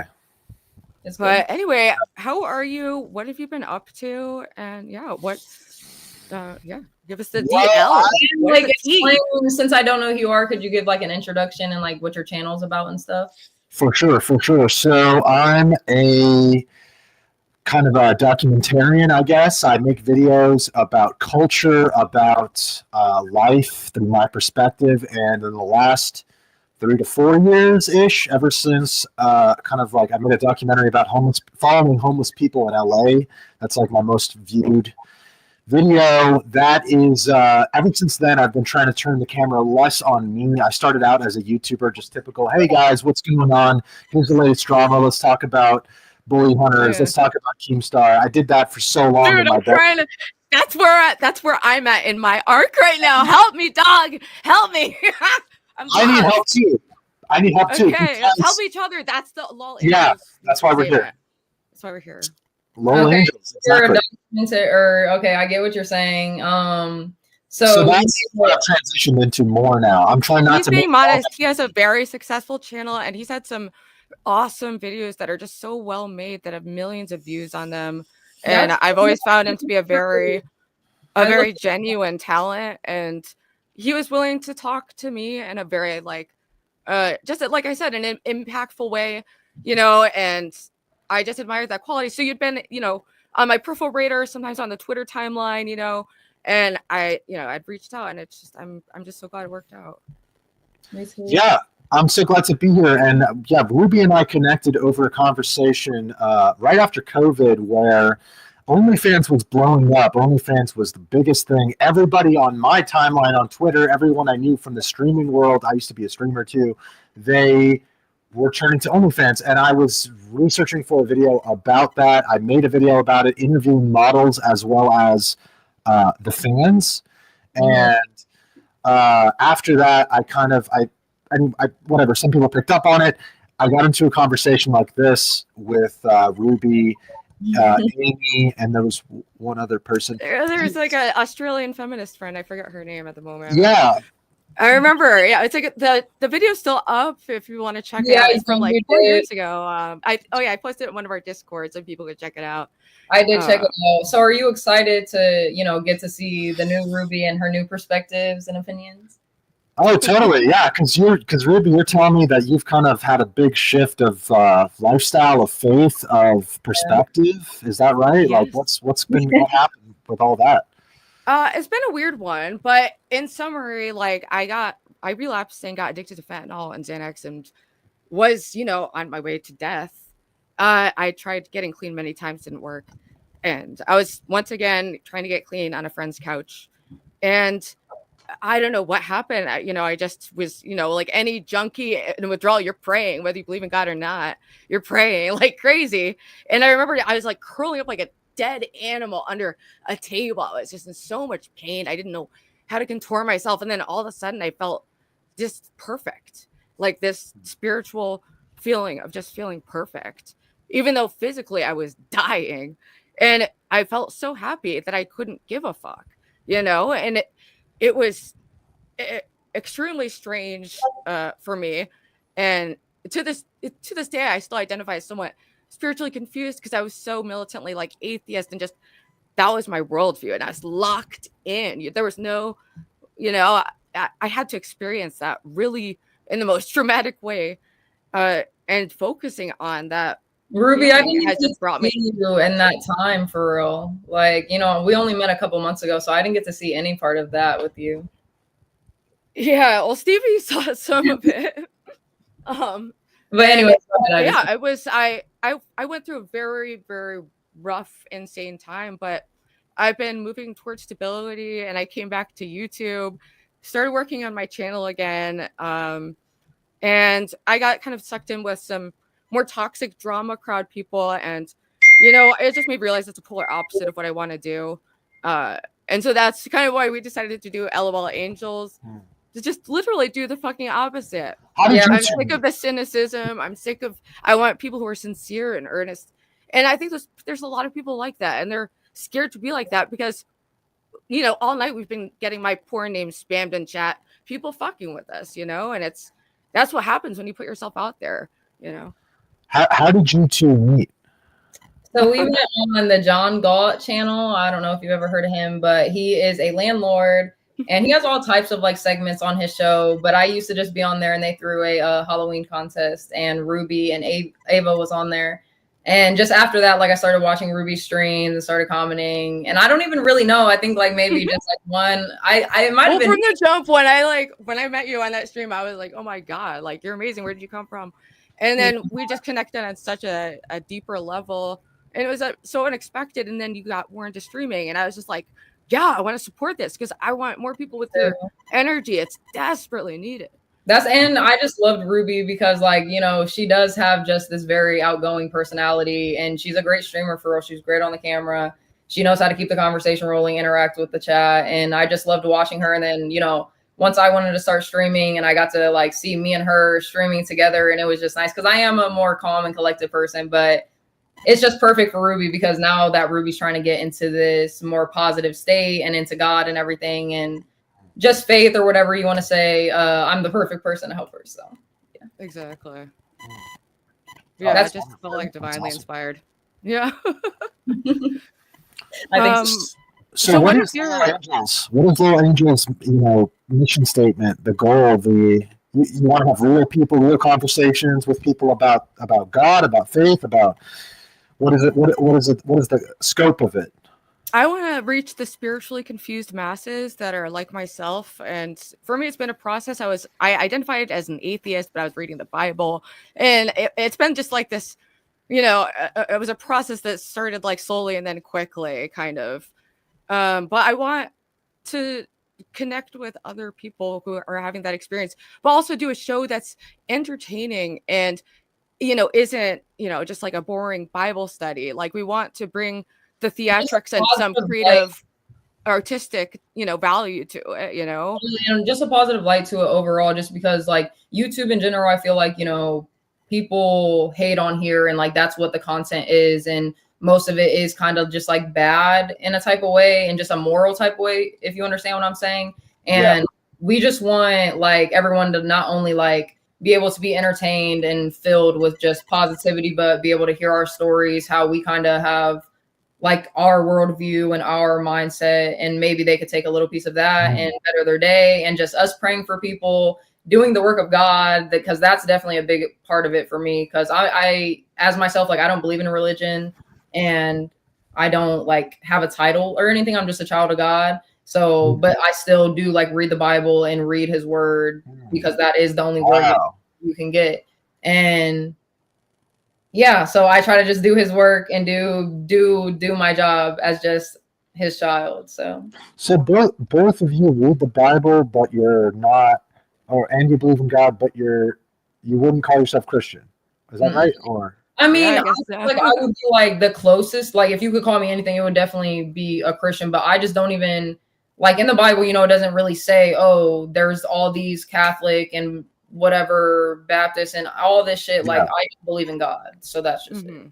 Right. Yeah, for me, I've struggled with the labels, and also just culturally, I lived near Yale. I've always been in a very far left social space, so I've had so much internal resistance overall, and even to the label, like I've been calling myself like an agnostic Christian because I still feel in this conflict of like my mind and my heart, and it's something I've been working on. I had like a powerful experience last night that I feel like moved me even closer towards belief, but it's a process. And I think a lot of people are having that process. Me too.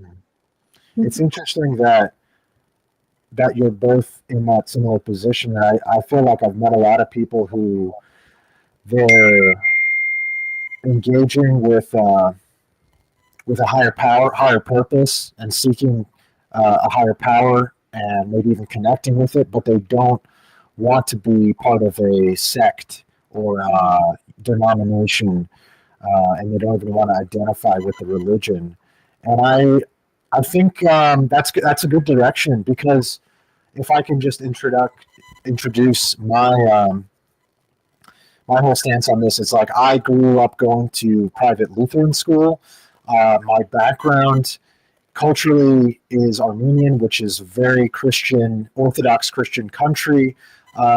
So it's, I've had a kind of on and off relationship, not off. I mean, just like it's always been in the background, God and the stories of the Bible and Christ. Right. But I would say I really came closer to God and especially to Christ with some experiences I had. I know this is going to sound cliche, but with shrooms and different substances that really forced me to confront who I really am, what I'm really looking after. And it sort of tested like who I am beneath this sense of ego that is so easy to fall into, especially as a creator, especially as someone who you're always looking at your own videos. You're getting positive feedback. You're looking for validation. I mean, I lived through that so much for so long, and I built up an ego of being like, oh, I'm a cool guy. I'm this, I'm that. But then beneath all of that, you realize, wait, all I really am at best is, for me, it was like the people I love, my family, the people that care about me. But even beneath that, like just the breath, just nature, just the experience of life, which is part of the experience of God. It's all connected through that. That kind of humbled myself in a sense and allowed me to, just connect in a pure form, in a personal form. And I don't really feel like it's cliche how you said, just because I hear a lot of those stories. So I guess you can say it's cliche in that aspect, but a lot of people do experience God or the higher power, however you want to say it, in those moments. So I feel like you probably you might have been in a time in your life where you absolutely needed that. And he foreseen that coming, and that was the perfect opportunity for him to come in and save you, Yeah. Yeah. But I never grew up with like church in my family. My parents never took me to church or kind of even explained what God was. They did like, I heard him if I went to like a wedding or a funeral or some things of people just talking about him. And I kind of just knew of him, but I didn't know anything of him. You know what I mean? And I didn't get, I would say, into God, or I didn't start following Jesus until I was 21 years old, and I'm 23. So just 2 years ago.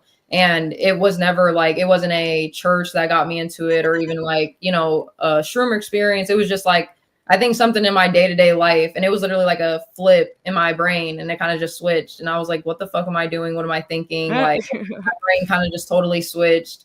And from that day forward, like it's just been completely different. And since it wasn't kind of like in the church scenery, or my parents didn't bring me into that, I've never wanted to become like a Christian or anything. So that's why I say I don't have that title.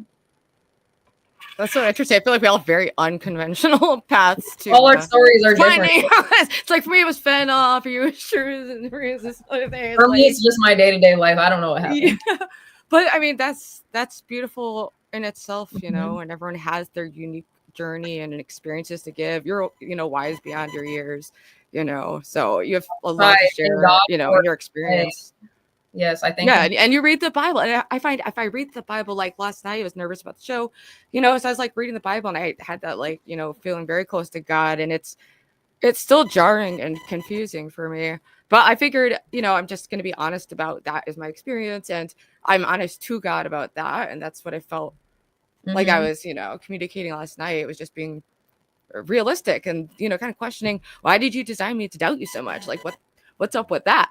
There's always like infinite questions, but, it's all about that bringing me anywhere positive. Yeah, that's what I definitely think too, outside of the church. Like you can go to church and still have a relationship with God, but people think they need to go to church or start just reading the Bible out flat to get this relationship with God. But you can just start praying and like asking him to sit with you and be just still in that moment with him. And that's when you can feel him the most. I mean, in my opinion, like it's not, I mean, maybe if I did go to church, I would feel different, but when I am reading the Bible, I can feel him. But just when I'm praying and I'm actually like pouring my heart out to him and telling him everything that I would be scared to tell someone in person, or anything that you just like wouldn't want to bring up or bring out of you, that's when like in that moment, like that's when I feel him the most for me. Glenn, I was curious. So your channel has had like really high production value. What is like your creative process? Are you a one-man kind of operation? Do you outsource? What is that? And I'm just curious about that. And then I wanted to also hear your thoughts on like, OnlyFans 4 years later that we're, in the pits of hell and everyone's burning and dying in the world. And I know also like what 4 years ago when you guys were having that debate and that discussion, obviously Ruby, you said you were for OnlyFans. I was explicitly like sex positive, completely atheistic. I rejected the concept of spirituality full stop. There was really, so that's once that experience opened up to me, and I think I could have only learned it by experience, not through hearing it. It's just something I had to So experience. what was yours? Like, is it the same now, your opinion, like 4 years ago as it is today, or is it different? Honestly, I think it's pretty similar. I maybe I have to go back and watch to really remember, but I remember saying something like this. My conclusion was that it's kind of bad for everyone involved, just because it's like putting out more of a. Well, for one, okay, like let's just talk about from the woman's perspective. You're told from a young age in a lot of cases, you're shown that you can be successful, you can get what you want by exposing your body to a bunch of strangers online. And yet at the same time, the testimonies I have heard from women who have been through sex work, who've had experience with that, it's not a trivial thing to do that, you know, and even just on a human level, I think that's something that's pretty obvious. Like your body, what you share with few people in private, those intimate experiences that shouldn't, that those being shown to a bunch of random people on the other side of a screen that you'll never meet, who are either judging you or objectifying you, or even having an obsessive relationship They're in with their you. own addictions often. That's what also put me off was, as an addict, once I got like off of drugs, it just became so apparent to me that I'm a drug dealer. I'm selling this, with this fetish, this like hyper controlled, whatever thing we're doing. I felt like a drug dealer, and I didn't feel okay about it. And on top of that, and then the other layer of, feeling like I'm exploiting myself in something that should be precious, Yeah, exactly. And then on the male side of things, which I think I know from experience directly, it is like a drug. It's the ultimate drug. I think porn is the most dangerous drug. I've called it that before in a video. I'm kind of believe, I used to be such a it's just pro advocate, and I'm like, I really think it's just degraded the relationships between the sexes and unlocked this like impossible to manage addiction, because you can't unplug anymore. That's not really an option for most people.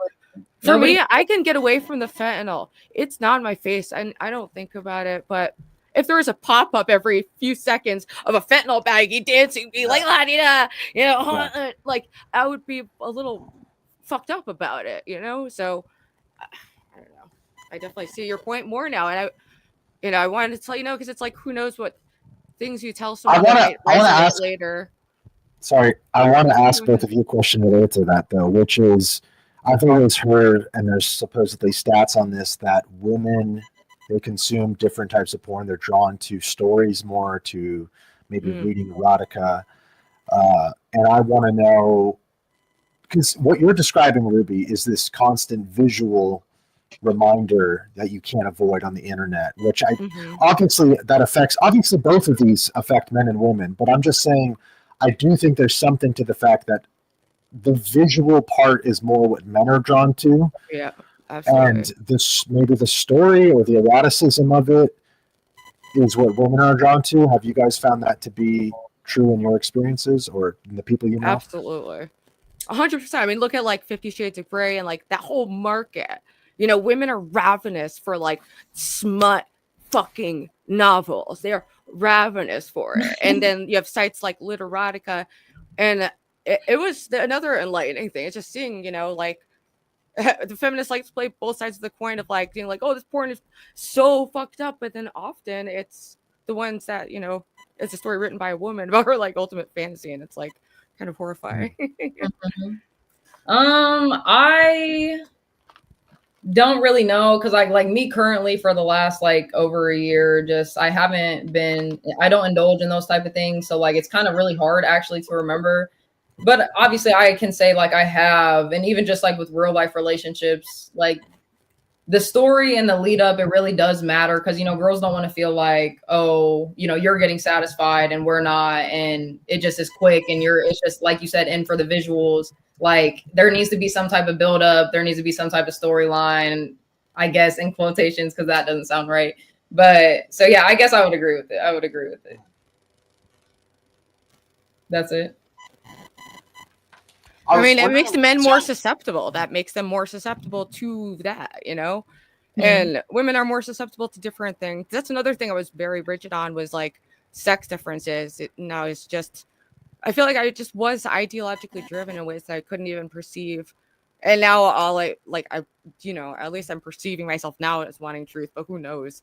Maybe in 5 years I'll be like, damn, you know, like, I don't know, but yeah, I don't know. I feel like even me thinking into the future, eventually when I do get a husband or something, like it'll definitely have to be a guy that cares. Yeah, I care about your visuals and your satisfaction and your needs, but you got to care about mine also. So I feel like, so you said the stats on it were men obviously look for visuals more and women look for more for the storyline.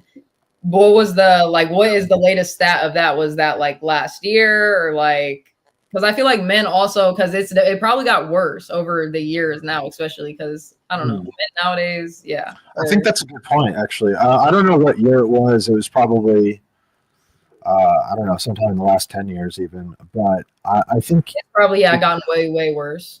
The thing with technology, another sort of conclusion I came to from my experiences with shrooms and other just reconnecting with nature in a deep way is that technology just speeds up time. And so it's like when, you know, maybe before the advent of widespread internet pornography, the difference between what men and women were drawn to sexually, while it was still there, it wasn't constantly being fed those differences, or it wasn't being stimulated to the extreme degree as often as it is on I'm talking about on the scale of a large population, and even in any individual, you know, somebody who, you know, the point is that it stimulates those things visually so strongly. And so over time, I think it's very possible that people will just become more and more conditioned to focus on that and that alone. Oh yeah. Yeah. I definitely agree with that 100%. And that's why, like, I'm very glad not only Ruby, you know, views have changed within like the OnlyFans stuff, because that even just dives deeper. That's like one small part of just social media and everything that they produce to, you know, just our timelines or our music, what's in our ears, what we're, like you said, conditioning to make normal in our lives. So down the line, like, I just feel like, and even like how I asked your opinion because I was wanting to see whether kind of mine lined up with yours, even from 4 years ago, whether it was from today. And it did, because I tell people all the time, like, porn and like OnlyFans and shit like that, like succular and lustfulness and just things of those sorts is literally bad for the soul. Like, it goes so just beyond deep of just man and women roles and how men look at us and how women look at men. Like, not only are we like cracking away at our soul each time we have this temporary connection with someone, and then you can't even make connections later on in the future, but it's like at the end of your life when you eventually die, like, people just don't like think of those things. And that's why, like, I try to speak God's gospel and things of that sort. I don't know where I was going with that, but yeah. Wait, sorry. When people at the end of their life, they don't speak of what things? You said what?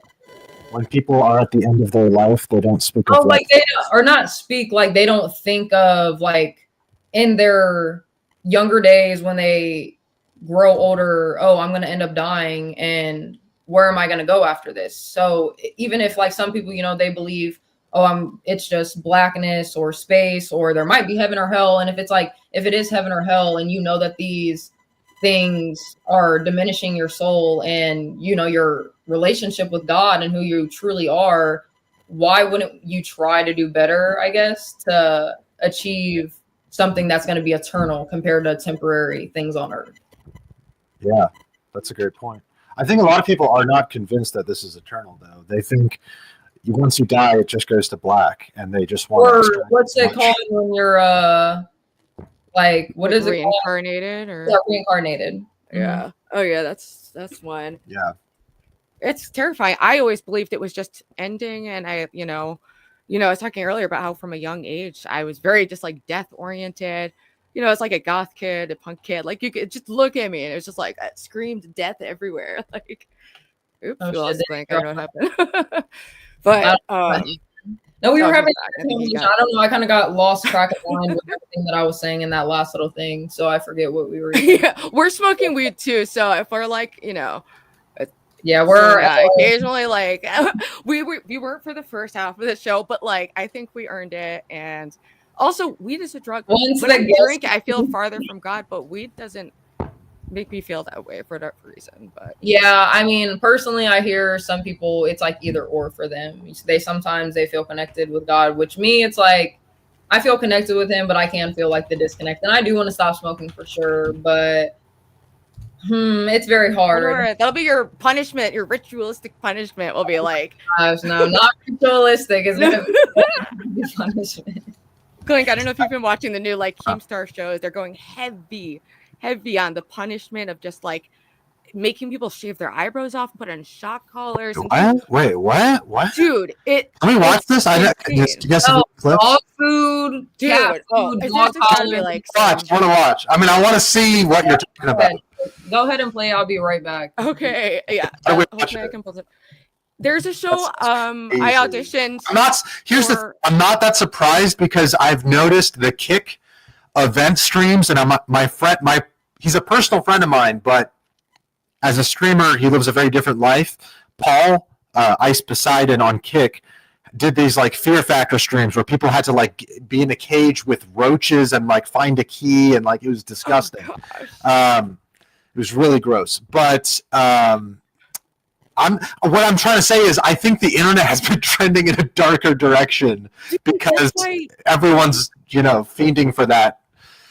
For the views when you see this, it's shocking. And I auditioned to be a host on this show because, it was fun. It was like it made sense. I thought I could have like fun hosting a LOLcast show and whatever. But I'm so glad that I wasn't picked because they just are brutalized and emotionally terrorized and like torture porn. It all goes back to torture porn at this point. And he's like, "Oh my god, it's live right now!" Like, what? Let me see. Let me see if I can share this. Well, I'm pulling this up. I'm streaming now on Twitter. I made a thing. I am streaming this conversation as well on Twitter. Oh, awesome! Yeah. Feel free to stream it wherever. We're just trying to build up the channel, and it's a process, and we're gonna try to do something different online, and hope that the people find us and connect with it. But regardless, I really enjoy, just the process of content creation and interacting with people. So, it feels like a win-win scenario for me. Which one's so bad? Well, which one? I'm going to the shock therapy one. Like, I haven't seen this one. I told you as soon as she pulled out the shock collar, I stopped watching. Like, so that was literally two. Let's see this. Last one. Okay, so they're wearing what is it? Keemstar show? 20 is much better. Like the LOLcal Live show. This is they were doing a spin-off of LOLcal Live. I got mixed up in it because I auditioned to be a host because I was like, why not? It seemed like something I could see myself working in. I, have some interest in LOLcals. What's that? Keemstar is related to this? Keemstar is behind this. It's his show. He's producing it. Yeah. Yes, this is his new show. He's collaborating. Do you know who Angry Grandpa, Kid Behind a Camera? That's him top right. The kid behind the camera, right? I feel like this is like that's crazy. Okay. This is everything that is like wrong with YouTube, and that's why we want it to be like the opposite of whatever they're doing. It feels evil. He has the LOL Lives. He has the Queens, the Rewind afterwards, and now he has like Mafia Milkers and a couple more that I don't know. Go ahead and play it. Please, by all means, keep the $20 dono. $20 donos coming and never donate $100. Never. That shit is the fucking worst.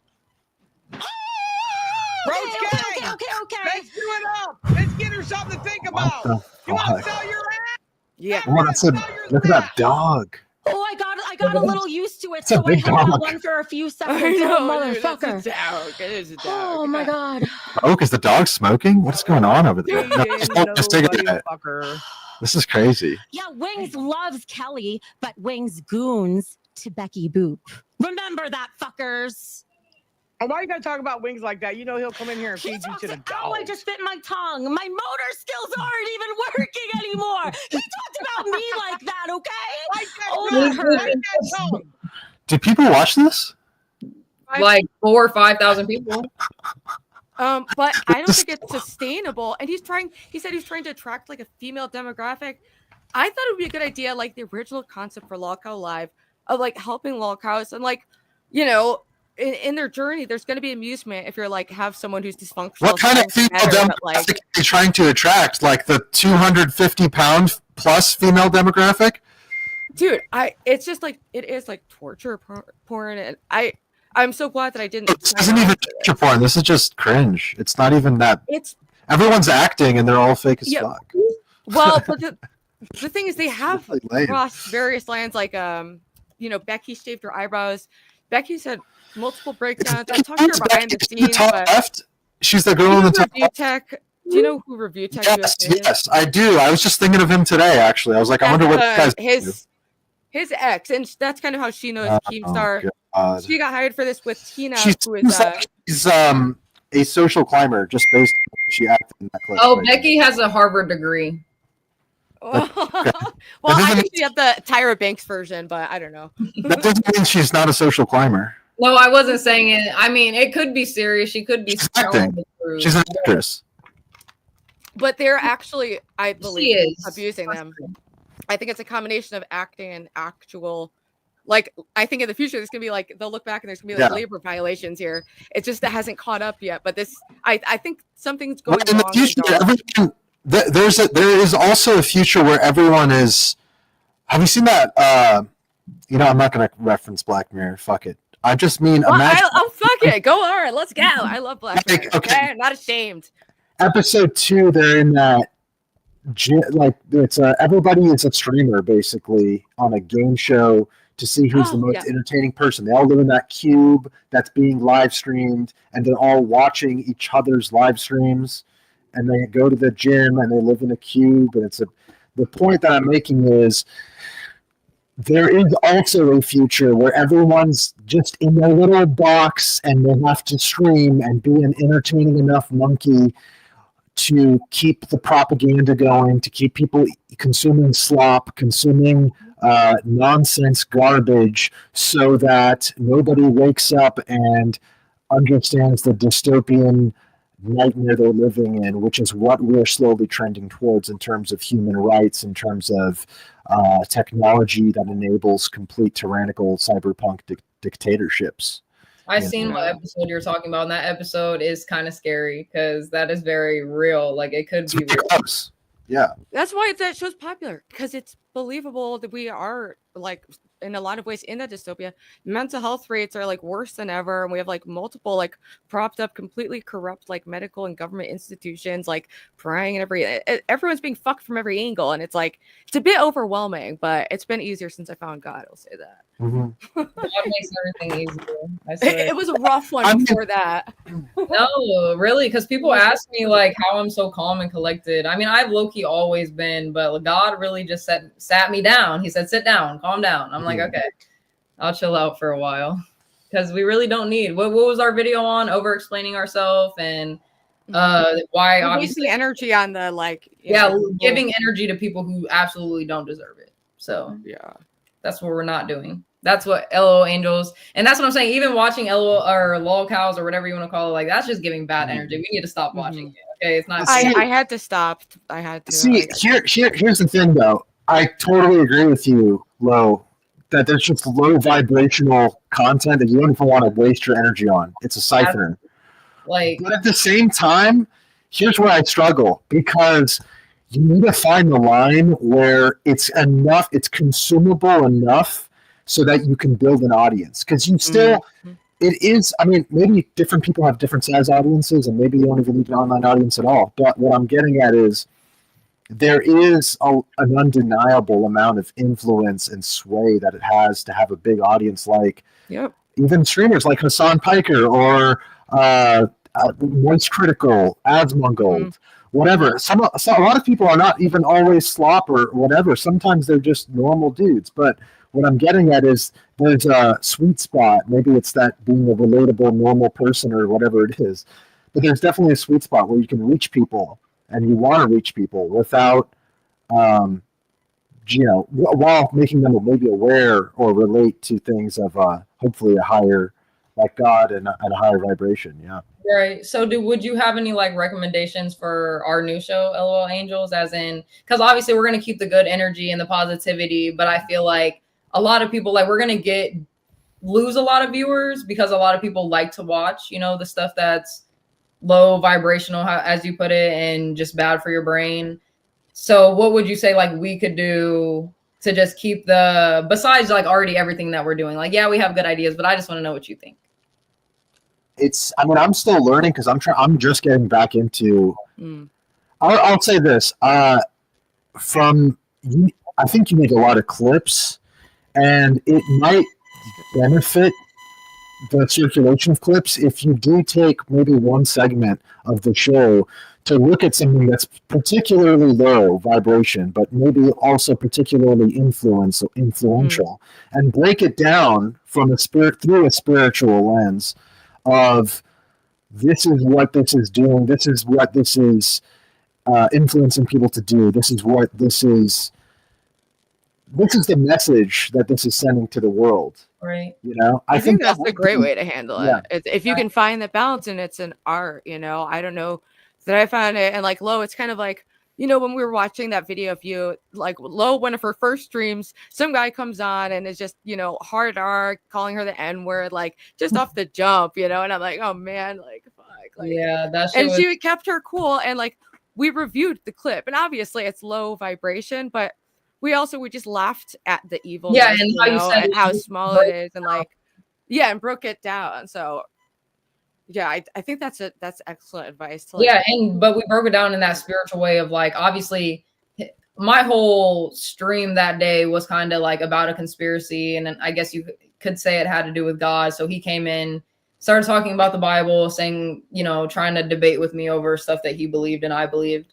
And it ended up with him calling me the N-words and kind of like just contradicting everything he was saying. It, like, he was contradicting from the very start, but towards the end, you know, like, he just didn't make any type of sense, calling me the N-word, like I said. And when we broke it down, we're just like, you know, these are demons and spirits possessing a person, or just controlling that person to say things, or let's just not even say, because some people don't even like to hear like demons or spirits or demonic energy. It's just like those bad thoughts that you have in your head, and that bad energy that you have inside of you, and you're letting that get the best of you. And I dealt with one of those people personally, and like, just when we broke it down, we just seen exactly where it just like switched in his head, like, oh, he's not winning this argument with me. Now I have to resort to something that's going to get under her skin and I'm going to jab her with, which was the N-word, which it didn't. But that's so ridiculous. But it didn't work because you're impenetrable. So much of the internet is personified schizophrenia and negative thoughts. It's either people in chat rooms, it's other people online, it's yourself online. Half the time I'm tweeting and this is why I had to step away from Twitter for a while. I was like just tweeting every day, half ironically most of the time. But it's like, no, me too. I scare people by accident with the like ambiguity of some of my tweeting. I'll be having too much fun, and then next day I know people are like, "Are you okay?" And I'm like, "No." Yeah, totally. And you know, the meme of the guy with the Wojak who's crying behind the smiling one. You know, we're in a Hall of Mirrors. We're in like a Black Mirror episode, dude. You know what I mean?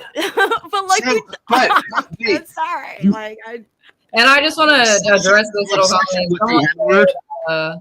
The Zachary DeCastro said, I doubt you've won any argument in your life. It's not even about winning an argument. It's about finishing the argument, whether you want to say someone won or not. By the end of an argument or debate with someone, as long as I get what I needed to say across and I didn't disrespect them in any type of way, even if they did to me, that's a win in my book. Okay. Cause I had self-composure. I was composed. I was good. And that's a win in my book. So whoever you are, don't bring that hate over here, Zachary Binks. Okay. We're not doing that. Anyways, go ahead. Yeah. I just love to be so interested. Another thing I want to suggest is I'm starting to complete. I used to be a streamer. I have comments on YouTube. I think the relationship between the streamer and the chat is so crucial to the success of the stream. but also I feel like you can't always give the chat what they want, and that's a mistake a lot of streamers make. At the same time, you can't always be fighting with the chat, and to a certain extent, what I've learned about the internet in general is the more things you input, that's the responses you get. So on Twitter, I used to be so negative, quote tweeting, talking so much shit, and then I realized the same thing that happens when I love somebody's work and then I follow their Twitter, and it's all tweets of them complaining or talking shit, even if I agree with them. It just paints such a negative. It's like you said, like with the sloppy with the content that's slop. When you're eating that, it just brings that negative kind of everything. Energy, yes, energy, negative energy. It does. I mean, people overuse that word, but there's also a use for it because everything is made up of energy. So and it's hard to describe and use words can't encapsulate a lot of these kind of like esoteric like theories and concepts. So it's like it's always going to feel like it's falling short or like trite, like to use these words. But it's like I would love to have better words. I love learning new words, but I mean, English sucks as a language. So if anybody ever complains about the overusage of certain words, it's really the fault of English. English is one language, and the way we speak it now is so limited and elementary compared to even how it used to be, but also just compared to all the different rich languages of the world. And then you have music, which is not even a spoken. Well, it is. You could sing it, but music is really another way. And Ruby, you play the bass, right? Mm-hmm. Yeah, Ruby's our rock star. Well, yeah, I love that. Yeah, that's the kind of that is also a vibration, but it's a way to communicate that's not using words. And I've often stumbled on my words. I often get frustrated with words because they're just words. That's like you said. And that's another thing that I can give some credit to Shrooms for. Maybe I'm giving too much credit because I feel like I've always known these things. And that's what, it's never the substance never is what helps change you as a person. It's the realizations that come from experience. And some substances allow you to experience things more readily, more urgently, more intensely after consuming something. But you can have transformative experiences without any substances, of course. It's up to you to learn from it. Too, though, besides, the realization is discipline, because that's what, any aspect of life, you gotta, because you can have that realization, but then you can just, fall right back into it. But if you don't have that discipline, like I said, you're going to fall right back into it.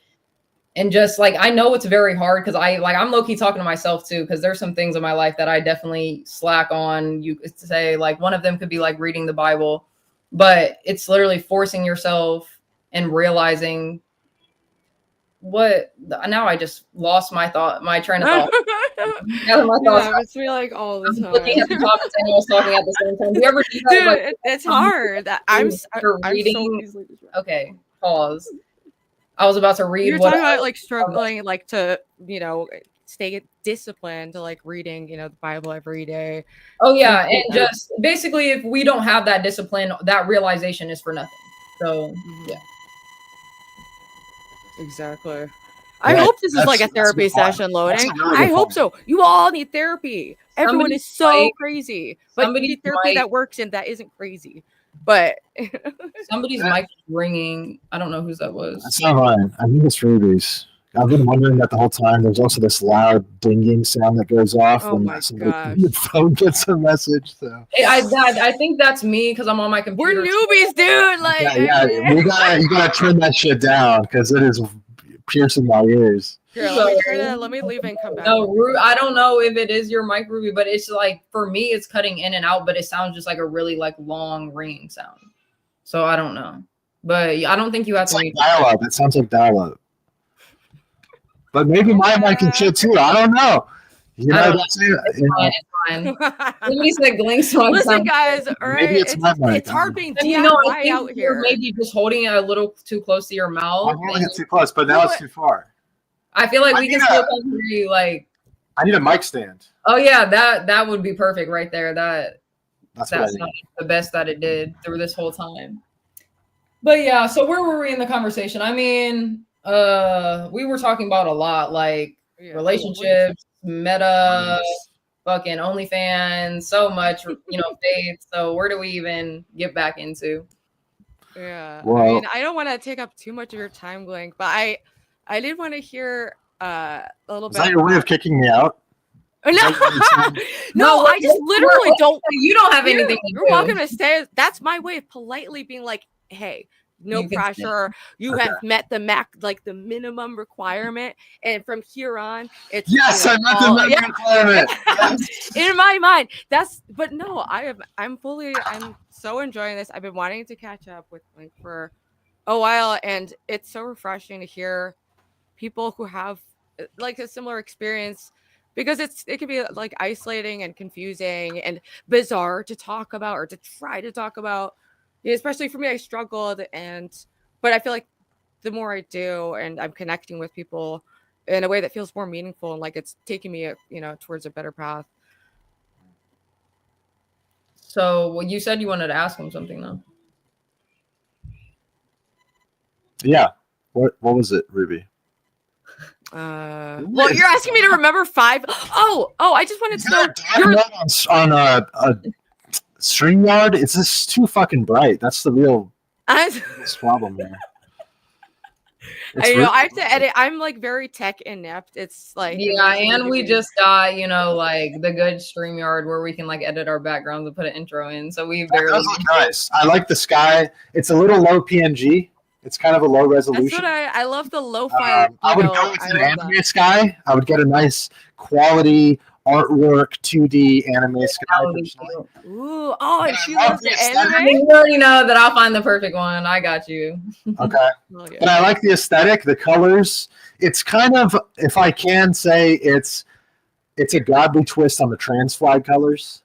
We can get. It is. That's like. Is it? I don't know. I don't know any of that. But it doesn't remind me of that. That's why I said, so it'll probably. It doesn't remind me of the trans flag.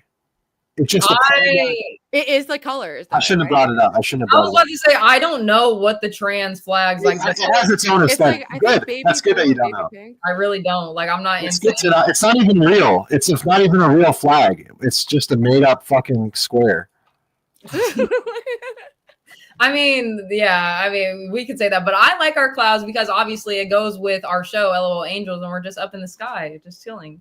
Yeah, I like that. I think but I like the idea of having an anime sky because obviously I love anime and I will be able to find the perfect one for us. But as in, I don't know if you did see our intro. How do you? Oh, no, I haven't seen it. Our little intro. Should we play it really quick? Can I? Let me see if I can. I made a little cute little intro. Cute. Oh, and it has Ruby the dog, who I'm named after. Can I just roll it? Let me see if I can just click it. I was about to say it should just let you press it. I mean, I don't know actually. Right?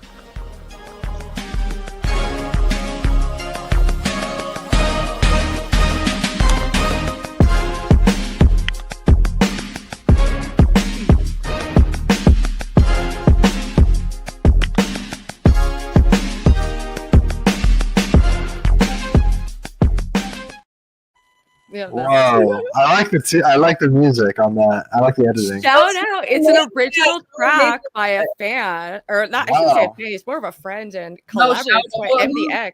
Again, Ruby. If he's in the audience, I'll have to put a link up. But if you look up Ruby Spacecraft, that's the name of the song. He made it for our show. No, it's absolutely amazing. I thought it fit the vibe of our show so well because we're talking about God and faith, but we want that funky, upbeat kind of flow bringing into it.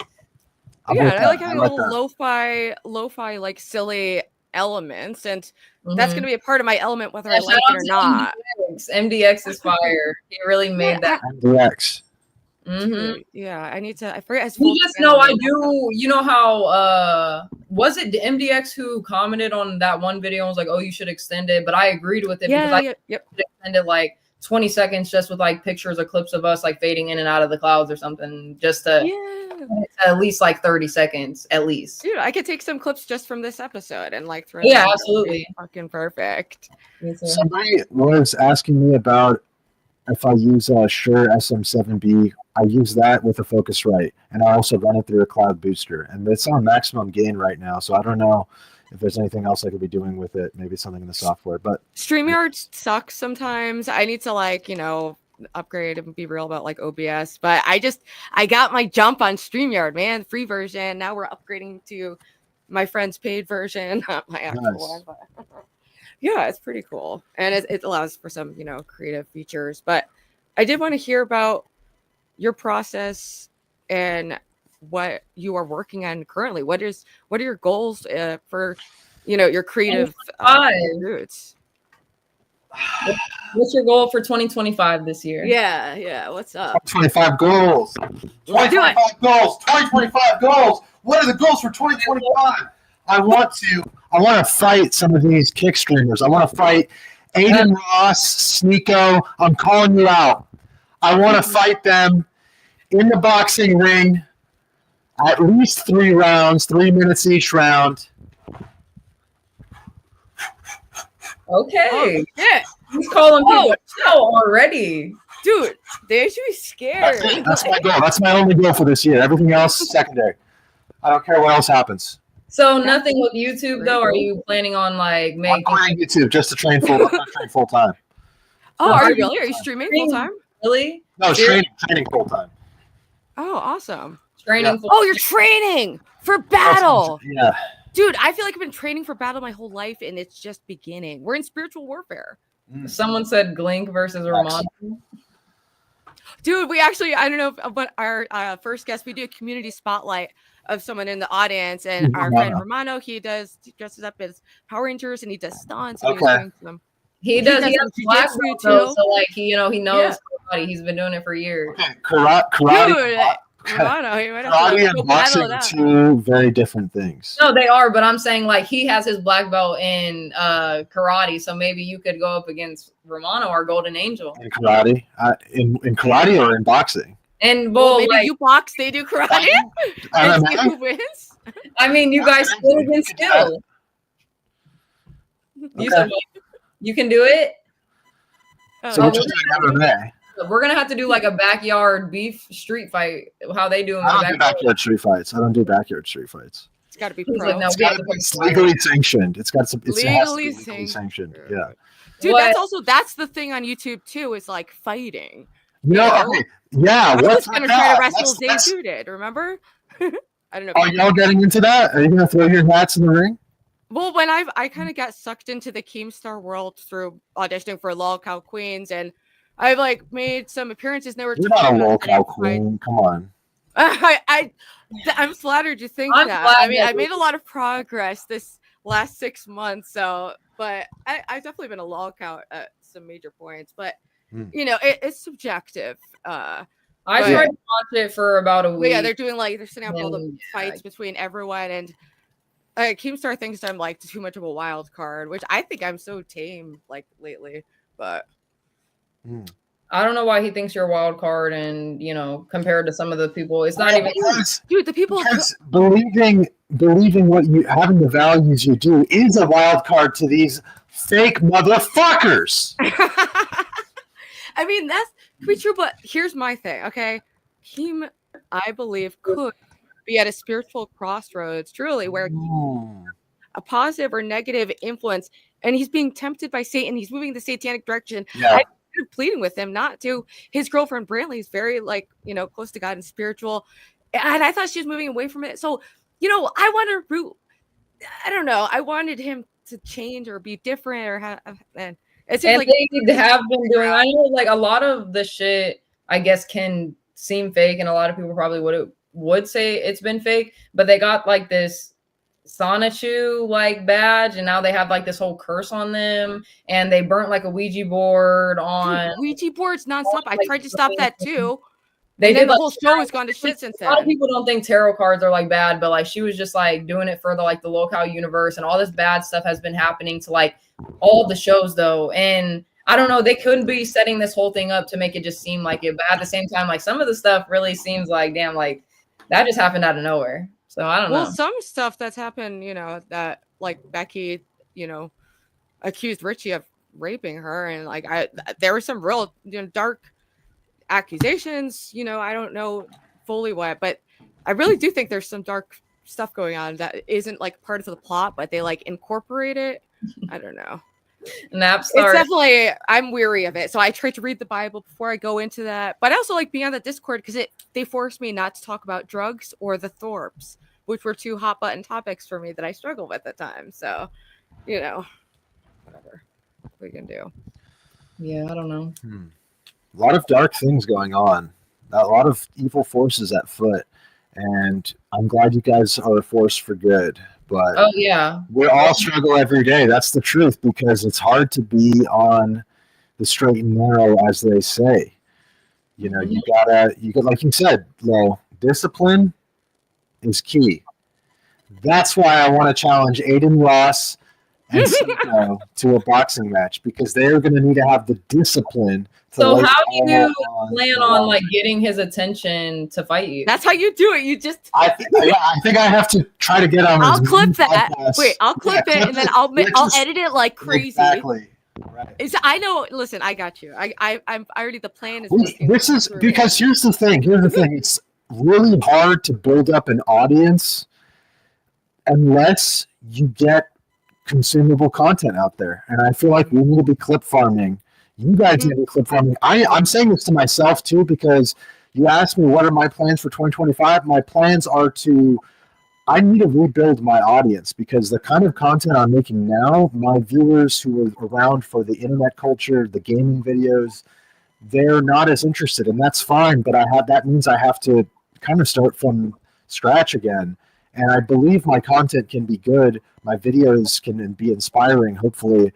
But dude, your last video I watched, I thought it was excellent, and I thought it was really, I don't know, it was something I related to as someone who's been like a musician and creative person, and is trying to think about like what that even fucking means in this world. I thought it was great, but you know, the algorithm. It's so fucking insanely random. And when I came back after leaving for a while, it took me like a year to build up to, you know, just the small audience that I have now, and it's like. It did feel like starting from scratch, and I'm, you know, but you know, for me on a smaller scale, obviously. But I think you have the quality. It's just about like, you know, getting it to the audience. Yeah, exactly, you know? Exactly. Yeah, and connecting with the right people, and maybe shedding an older audience, gaining a new one, and you know, I don't know. I believe in it. I believe in the project. Think of the Luigi situation. I don't know that situation. The guy who killed the healthcare executive, the one who killed the healthcare executive. I don't know if you low. It's like I think I've seen something about it, but I did not follow that story whatsoever. Yeah, it's pretty dark. It seems like I just assume every story is a big psyop, but what is the purpose of the psyop? And I think it's to test Gen Z's reaction to political assassinations, or not political necessarily, but well, it was totally. Yeah. I mean, from what I can gather, it seems like a lot of people cared, but me personally, and I know there's a lot of people like probably me when it comes to politics, I could give 2 shits about politics, and I know nothing about politics, so, and I don't want to either, because it's honestly like my philosophy in life is just to focus on God and me, because this world really is just an experience, and there's no time for, you know, because people, you can even get into an argument over, you know, who should be president with your family, and then never talk to your family member again because they completely disagree in something else, you know, like that's just so weird to me. I've had that, where family members are estranged for decades because of some stupid argument or something. Exactly. And isn't that just crazy though? Because like that's why people tell you like you should never talk about religion, money, or politics with people. And I never understood, like my stepdad always told me that as a kid, but I finally started to understand that as I grew up, because it really does cause like rifts in people's relationships and divides in the community. So there's no point in being political at all, in my opinion. Obviously people are out there, you see it, you're doing it, cool, but me, I can't. What do you think, Ruby? I mean, everyone has their different role and purpose in this life, you know, and it can be, you know, there's just multiple paths to having an impact, and I see you as just being someone who just the way you interact with people is impactful, and that, you know, can be the the best use of your time on this planet, perhaps, you know? Mm. See nothing wrong with it, really. Yeah, you better stop with this nonsense, okay? What- Is someone playing the guitar? What? I love the guitar. No, I'm saying, What kind of guitar is it? This is a Stratocaster. Oh, nice. that's so nice. Are you gonna be our second spotlight of the day? Play the Dude! Yes, do you want to? Ruby Play like I'm learning. I'm really just learning. Spotlight. spotlight. Spotlight. Okay, In the dark room. It's got... He's like, that's better. We can't see him.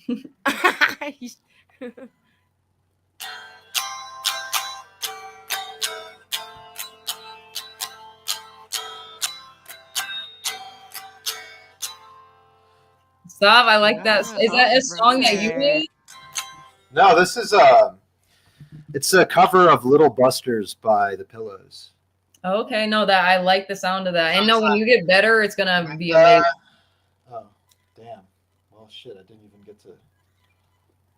I think it sounded really good. It makes me want to play. I had a Squire, which is like a knockoff of a Stratocaster, and I have an acoustic, but I never play acoustic. I don't know. Quadratic said Link should go on Riz review, and I agree. I think he would riz up people so much. He'd be like, "Yeah, guys, I play guitar." So. Really, you do? No, I'm talking about you. Oh, I'm learning to play. I'm really not. I'm saying, because do you know what the Riz review is? No, I don't. It's the dating show that Princess throws, and Ruby kind of, helps with it and brings in people or girls. And there will be a few women on the panel, and then men will call in to like virtual, speed date them for 5 minutes. And then at the end of the speed date, people on the panel and the judges or whatever you want to call them, they just give you like a Riz review of how you did, and if like or advice. Yeah. And people have done so they get to kind of like practice their social skills and get real feedback. And some people have said that it helps them like go on a real life date. And I actually think there could be some utility to that, because where else do you, or even just people who want practice as like a streamer, But I don't know. I've been telling Francis, even that like having any romance part of the show, like I've noticed since the lolcow, I got an influx of people who I just feel are vulnerable and confused, and will take anything as a sign of me being like in love with them. And it makes me just afraid of like fucking with anything weird, But I think like we're just gonna keep leaning into it being more of like a social practice, or finding, I don't know. I don't know. I could just be like overthinking it, but Yeah, I think we obviously have a lot more notes and things to figure out and content to put together, but we got this. It's just our first show, and I think our first show has gone really well today. So salute to us. Dude, we fucking This is awesome. do. I like this, and I'm down to be part of it again. Yeah, absolutely. Yes. Because you have a lot of good conversations and opinions too that I feel like a lot of people could relate with. So yes, we would absolutely love for you to come back up. Thank you for having me. Can I make one more suggestion? I should Yeah. just say this after we're done. Multi-streaming. If you can get this on Kick, get this on Twitter, everywhere you can, that'll help. Okay. Absolutely. And we can do that now. I have to get it set up with other things. I think That's for I'm next on my Twitch, but I think I have like one follower on my Twitch. So we'll have to work Yeah, on we that. definitely gotta like get our followers. Twitch is over. Twitch is over. But Glink, thank you so much. You really Yeah, we helped boost the appreciate stream. And I just feel you were the perfect person to have on, and I'm so glad that it worked out and you're at the time. And you were just totally right on the same wavelength that, I was hoping that you'd be. So I really appreciate the time. Mm-hmm. Yeah, thank you, Ruby. Thank you for keeping up with me. I know we've planned to do this for a while, but we finally got around to it. Well, we'll like talk, and then it's like you know. But so I feel like it's been in the mix, and I'm glad that it happened for this show. I think it really was relevant to my experience, and fundamentally changed how I observe things. It's interesting that we had crossed paths when I was in a very different place, but I see things more of your perspective. So I wanted to, let you know that, and also express to the audience that my views have changed, because I want to take responsibility for if I did influence people into thinking it was a good idea to go to OnlyFans or, things of that nature. I want to, encourage the opposite now. Oh, so. Ruby, that's actually super big progress though, because that's you being thoughtful of other people and like aware man. of cost. Yeah, I'm trying. But yeah, Glink, it was nice, very nice meeting you. I hope your 2025 goal of fighting Aaron or whoever they are. It's gonna happen. We're gonna manifest. I absolutely. You just train, do what you're supposed to do good in life, and you got this. And I believe that you can win too. But it was very nice meeting you, and God bless you. Thank you for coming on the show. Nice meeting you, Lo. Nice meeting you, and I'm gonna follow you. I'm gonna follow your channel. All right, thank you. I already been followed you just because when she already told me that's the type of person I am. I sub to everybody, so. Nice, dude. okay. And he has years of just awesome content, very high quality, and I'm excited you're getting back into things. And yeah, I think you gave us some good advice too. So join our LOLAngelz Discord, and you can help us do this project or whatever and combat the satanic shit. I'm down. Like whatever. I'm down. I love that. I'm down. Thank you for being a beacon of light in these trying times. You're welcome, always. We're spreading positivity, love, and light. Always. Love that. All right. So bye. See you later. Bye. Quadratic said Lo is clearly looking at script just off camera. I'm literally looking looking at script. Guys. Looking at dude, the people. And I already showed everyone my notes the stream before. Like, this isn't lolcal, guys. We're not scripted. This is genuine. Our hearts.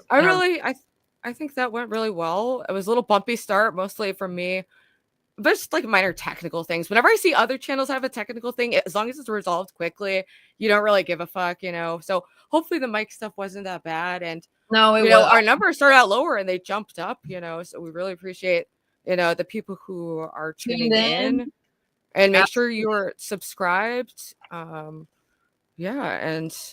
I don't know, how are you feeling? Did you want to open the panel? Are we losing steam? I think that we should open the panel, but obviously before we open up the panel, you got to do your daily devotional. And hold on one second. Make sure we didn't have anything. Actually, yeah. And my one from yesterday was so dead on. That was like giving me chills. And this one is good too. I did see someone comment like, "Oh, what was our ideas for next week?" We didn't really have any ideas, but honestly, I think Ruby, now that we're just sitting here talking about it, we could do like maybe like a challenge next week, our good challenges, like our uplifting challenges, and I'll find something for me to do. Maybe I can I don't know. We're gonna talk about it. Dude, I don't know. I definitely, for me, obviously, I need to clean. I'm hoping if we make it a challenge, there's some accountability that'll give me that extra little push that I need. Absolutely. So yes. I don't know. I'll put that out there that, by next show, I hope that there's a major improvement with my living standards, because that's a huge obstacle for me. Mm-hmm. And we're at 250 subs already. Really? Yeah, 250 subs, 100 in chat. No, I think when we started, we were at 213 or 210 or something. So that's amazing. Thanks, guys. Yeah. No, because the fact that this is our first stream and we already have it was already good that you did have your following and Glink had his following. I'm not sure if he even streamed it to his audience, but regardless, I think he was streaming on X too, and I think that definitely helps. I mean, I'm just so glad that. Yeah, I don't care. It's just about the simple fact of we didn't really promote ourselves too much besides on our Discords and stuff, and people just came in, and I love to see that. So I know. He said 215. Oh, sorry. oh God! Stop! Don't mess with our feelings like that, man. Hype this up too much. Ban him. He said, "I see, bro. See, Stevie. No, you just hyped us up. No." Well, listen, those are still. Like I said, when I started on YouTube, it took me a long time to get to those kind of numbers. And it seems small if you compare a lot, but if you think of a room full of that many people showing up, and supporting us, and already we have, people who I really respect in the industry, like Glink, saying that, he's believing in the project and wants to work with us. And, I hopefully will just continue to network with other people who are, on that wavelength, and fight against the madness. Let's think about just how you guys were 4 years ago. Even people who we don't necessarily agree with, hopefully, we could talk some sense into them. I'm not gonna say sense, but talk some good things into them, and they could, possibly just do good things and change and turn around. I hope that even if people are resistant, you never freaking know. I doubt Blink left that combo thinking that I was gonna, think how many people think how many people like probably watched the stream or is watching the stream that hasn't subbed or that just came up out of the discovery or something. Like there's so many people of that. Good. Oh, But and yeah, also another news, we will be having well, Devin Tracy's an atheist, so I don't know if he'd be a match for this, but I am going to be scheduling a conversation with Devin Tracy, who's an early like channel friend of mine from years ago. I'm kind of like looping back around, seeing who's still active, being like, hey, like, you know, I'm back. It's been a few years, but what's up? All right, let me read my devotional because I'm all over the place. Thomas said we were bombarded in the first half. Most of the bans were directed at alts and targeted attacks at a host to derail the first True. round. Like, yeah, like that. So I think overall, like, yeah, I got like a little triggered, but I don't think we got too derailed. And we definitely pulled it back. Romano brought the vibe up. Glink, you know, just like really, I thought that was such a good conversation. Yeah, no, he definitely put us on board with our conversations and brought up the topics and stuff. And I love that. Obviously, he liked to see you with your new opinions and that you guys were somewhat like more than agreeing. You know, that's really great. Yeah. He's a great guest. He's a great guest for sure. Dude, and I'm just so happy it worked out like that. I'm really fortunate. Weren't we supposed to have OPC Don up here as a guest? So we I'm sorry, I'm saying we, like I should have mentioned it, but the plan's been kind of fluid with him because we're doing that. I don't know if you wanted to do a stream tomorrow. I forget if you were in the group chat. They put me I in think the Princess added you, but it's me, Princess, and OPC Don. We're gonna do a stream tomorrow, and you're invited for talking about like the algorithm and stuff. So they, I guess, wanted to save the algorithm talk for that show, but I was thinking, I don't know, maybe. Well, unless OPC Don still wants to call in, we have the time. We're not in a rush or anything. No, I thought you could just talk about something else, you know. Yeah, they added me to the Discord. I did say that I was gonna join, but I don't know if I am or not. Just because like I do want to talk about the algorithm, but I don't know. I just don't know how I'm gonna feel tomorrow. Well, you can like you don't. If you participate, you don't have to like be there start to finish. You can pop in if you want to and pop out. Right. Golding said, will we be aiming for weekly shows? I don't know. What do you think, Ruby? What should we do? I was thinking of, aiming for like, yeah, ideally a minimum 1 week and then like maybe 2 or 3. It depends. I figured, I don't know. I see how it goes and like what the content is like, where it's like driving our energies. And that's what I'm saying. Like, we can definitely start off at just like once a week, but if anything ever just pops up and we want to do one and a few days after that, we obviously would just make a scheduled StreamYard and you guys would see it. I think we should have like just like a weekly episode, and then if we both are available to, we can add more to that, but just have that like consistent like once consistently 100% one episode a week, but there might be more in that week. So yeah, that's a goal, set and goal, like, you know what I mean? So we're gonna have one a week. But yeah, no, I think that you should read your daily devotional and then we can open up the panel for sure. All right, so this one is for January 15th. It says, trusting me brings clarity. The grace I give to you is present even in uncertainty and waiting. Trust and the light will shine. Believe and understanding will follow. Because that's been hard for me, because usually I understand and then believe, or like I have to have my reasoning to believe something. So it's like hard for me to work backwards, but this does make sense to me in a way. Soon you will discover that all you need is found in me. There is a cost to greater understanding. The price of total surrender, which I declare that I alone am God, and I'm big enough to take care of your situation. Which, with every step you take, let your heart declare its total dependency upon me. When you willingly yield your questions, fears, hopes, and doubts, trusting me for clarity, my peace will settle in your soul. I will move in mystery to bring you into greater light. Your trust is sweet-smelling fragrance that I cannot deny. Hand me the reins of your life. Sit back and watch me steer you into pleasant places. Waiting is less painful when you know I am right there with you in the midst of it. My mighty grace is poured out in difficulties and in your delights. Trust until the light of a new day dawns. And then it's Proverbs chapter 3, verses 5 through 6. Trust in the Lord completely and do not rely on your own opinions. With all your heart, rely on That's Him. one of to my guide favorite you. scriptures. That's one of my Oh, favorite. really? That's a Dude. lot. I literally have a shirt with that scripture on it. Shut up. Swear to God. Oh, I don't like to swear to God, Dude, but this book slaps. Why does this book slap? Like, dude. Oh my gosh. Right. It says, one of my favorite scriptures. That's crazy. trust in the Lord completely and do not rely on your own opinions.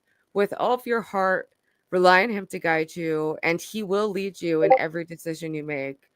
Become intimate with Him in whatever you do, and He will lead you wherever you go. Don't think for a moment that you know it all. Facts. Amen. Ain't that the truth? Shout out to our Amen. beautiful God, 'cause he also is the main reason that our show is going absolutely amazing as it should be. And we just have to thank him for blessing us with this platform where we can spread his word and we can be encouraging lights in the world. So yeah, just thank you, God, for being amazing. Absolutely. Yes. Thank you, God, for guiding us through this episode. You know, I just feel like over and over, all of my prayers get answered, not always in the way that I perceive them to, but it just, you know, as long as I keep having that faith and trust, I just keep having this experience over and over of my prayers being answered, you know, and it's a beautiful thing. I like it. All right. So let me drop the link. Let's see who bites. Let's see who bites. Yeah, tonight. let's see who wants to indulge in the positivity. I'm sure. I don't know what to expect because this is, you know, a new channel. And you guys are, and we don't know who. We're gonna get to know some new audience members. You know, I'm sure we're gonna have a lot of incorporate familiar faces. We're gonna have to. Our numbers are great for now. Like we went up to 132 in chat. So thank you so much, guys. Don't forget the like button and to subscribe because we will be doing this on a regular basis. Like we probably are gonna incorporate one of our puppy videos. We shouldn't do puppies. We should do like I don't know, chat. What do you guys want to see? Chat. You guys want to see like cute like I don't know, sugar gliders? Those are cute. I love those. Sloths. Oh my goodness, I love those. I always lose my phone, but I heard a Cash App, and I don't want the person to think I am ignoring them. How do I lose everything just sitting here? Is so crazy.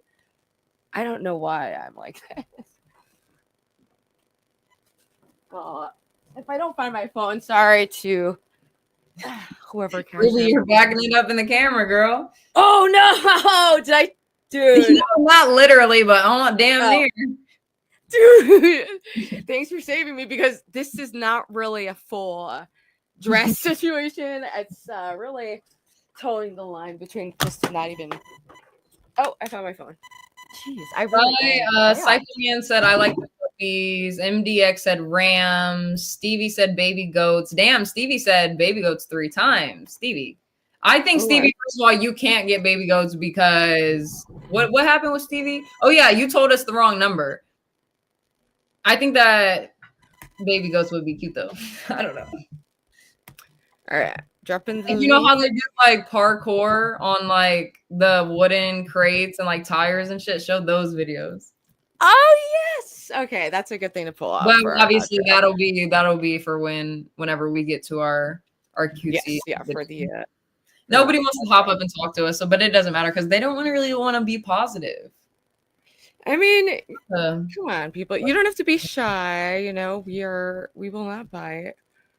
And so Stevie, why aren't you up? Because you're usually the first person to pop up. You don't want to talk about faith and God and positivity. I mean, Stevie's definitely more on the atheistic side, so I could see him maybe not. I think he's a little confused by my Christianity arc. D Bean said we're all scared of Ruby and Lo. What are you guys scared of? I mean, I can be scary at times, but I'm here with Lo, who does help temper my bouts of reactive rage that do happen occasionally. And what would you need to react to if everyone's being nice? Exactly. Like, so weird. When we had 29 people in chat, it was going crazy with spam and like attacks and people dropping my poor name. And now there's like 133 people just being peaceful and normal. Because I mean, we had a great conversation, a great topic. People's been tuning in. See, there goes Stevie. I knew. Hey, what's up? Hey. You couldn't leave us hanging. Sorry, I thought I was thinking of like your throwaway account. I think it has 250 or something. I don't know. They're both Oh similar. yeah, the throwaway count. That's also, No, yeah, both are I moving think up. yeah, all the But still, accounts have been if moving anything, up. that's even better if you're getting those numbers with just a 215 account. So, dude, I'm really happy with the outcome of this episode. I think it went really well. They said, or that Ash said they missed a lot, so we could go over it a little bit. I mean, we went over, why demons, are in some people, why you can't like continue to overtalk yourself because no matter how much you talk, it just won't follow through in their head. We talked about kind of like our morals and standards. We had spotlights of our amazing golden angel and of Gleek. He brought in the conversations of, Ruby, him and Ruby's past experiences and their past stream, what they were talking about with OnlyFans and things like that, which was a good conversation. Obviously more God talk. Just basically the OnlyFans thing kind of worked out because so much of the chat was just attacking me for OnlyFans. So it's funny that like, they just kept spamming my old porn names like it's a secret, even though I've literally said them so much. Yeah, the hate. Like, whatever. They really tried, but we pulled through in the episode. Like, I think I'm really happy. How was it for you, Stevie? How it was pretty good. I mean, for a first show, it wasn't, despite like I don't know 100 people like just making 100 accounts or whatever. Dude, get it's a one fucking guy. life. Dude, it's this one guy who's like obsessed and in love with Grace, who makes like I've banned literally over and over and over. He's so dedicated just saying my porn name, which isn't a secret, but he used to try to sell it. So that's why I started just saying it so people could stop trying to sell my porn and make a buck off it. I was like, fuck you. But I also don't want to seem like I'm promoting porn, by saying my name. So I have a policy where someone can just message me and I will just fucking tell them, if you're that horny and degenerate, I will fucking tell you, but don't pay anyone. And it's very just obsessive. Like you said, the fact that you have 15 accounts that you can just hurry up and log into. So you can more than that. Absolutely more than that. Like the thing is, like now, like you have to use like your phone number to confirm to create a new account like that or get it verified for certain things. Like it's just that person had a lot of time and patience to do that. They're a dedicated troller. They're a dedicated like life ruiner. Like it's not even, I mean, obviously, if you let it affect your life like that, then it can ruin your life. But Ruby, it's just like I've always been so open about like, yeah, I've done webcam modeling. Like it's always just been a part of my story, and I used to debate it 4 years ago. I don't know. It's not it's not hitting the same way than if as someone who like denied that and like had this secret thing. I voluntarily bring it up often. But like in the early days, you could make a YouTube account like just like that by just having a new email and stuff. You could make like 10 accounts. Do that. Not as fast, and you wouldn't like you might not be able to leave a comment under a video unless it's verified. You're and right. like he doesn't. No, he's not just making them. He has over time. He has them over time, but it's like that's what's even wilder. Like first of all, how old are you? Second of all, how long have you been doing this? Because I feel like he's probably like a 50-year-old, like, man who lives in his mom's basement, like, and it's just like jerks off to Grace and abuse porn all day, and gets off on like harming. Like for some people, it is like kind of a weird fetish to like, fuck with just like women. I don't know. There's a sex aspect to it. He's psychotic. I mean, that's the norm online, unfortunately. It's just absolutely degenerate. You gotta watch out for people like that too, though, because if he's obsessed with Grace and like, I'm not saying he's sending him over here, but he's like doing shit for her without even her. I've literally seen clips of her sending. It sounds made up, but people send me clips of her telling her fans what to do, telling them, oh, ask about her brother to get her upset, and just really fucked up shit. Like nothing, it's just deranged. But yeah, and that's what I'm saying. He's that type of person to come over and execute those things that are being said or that he thinks to do. And shit, if you obviously they came to your house and people know where you live, you got to watch out for that shit too. So I know. You are crazy. I'm probably gonna be depending on how much they raise the rent. Like I'm probably gonna be, I don't know. We'll see if I have to move, but I would move somewhere safer for sure. I guess. Right now, I'll pray that you can stay in your apartment though. What's with this thing of like these like YouTubers wanting to like fight each other in front of an audience? That's it's popular, and it's like it's drama taken to the next level. Here's like thing. drama, and it's like it builds up. So it's not just a fight. It's like, oh, these people have I know it's it's and they're ego, gonna battle it out. It's branding. But here's the thing: like, have any of these dorks actually been in a fight? Fights are dangerous. Also, like, even if it's just anybody that gets into that like YouTuber fighting stuff. Like, even if it's boxing, that's not good that could give you like CTE and shit, taking that many. That's why a lot of those fights end early for like YouTubers, because they know. It's just, I don't know. I don't know. I think it's a little weird too, but at the same time, like Ruby said, it's the content. It's the, people want to see that, oh, they must have had this beef that was outside of line. Like, I would personally never do it, but I understand why people do it. I considered it. I considered fighting Zay Zudit, but obviously it would be like WWE. It would be like fake, not like a real thing. No, but it was just funny. Like, but my beef with her is given like a real thing.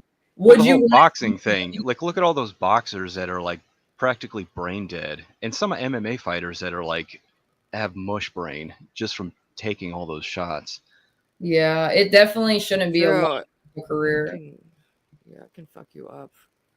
So yeah, maybe Ruby, it wasn't a good idea to go fight. I mean, if it was a one-time deal, you might be okay.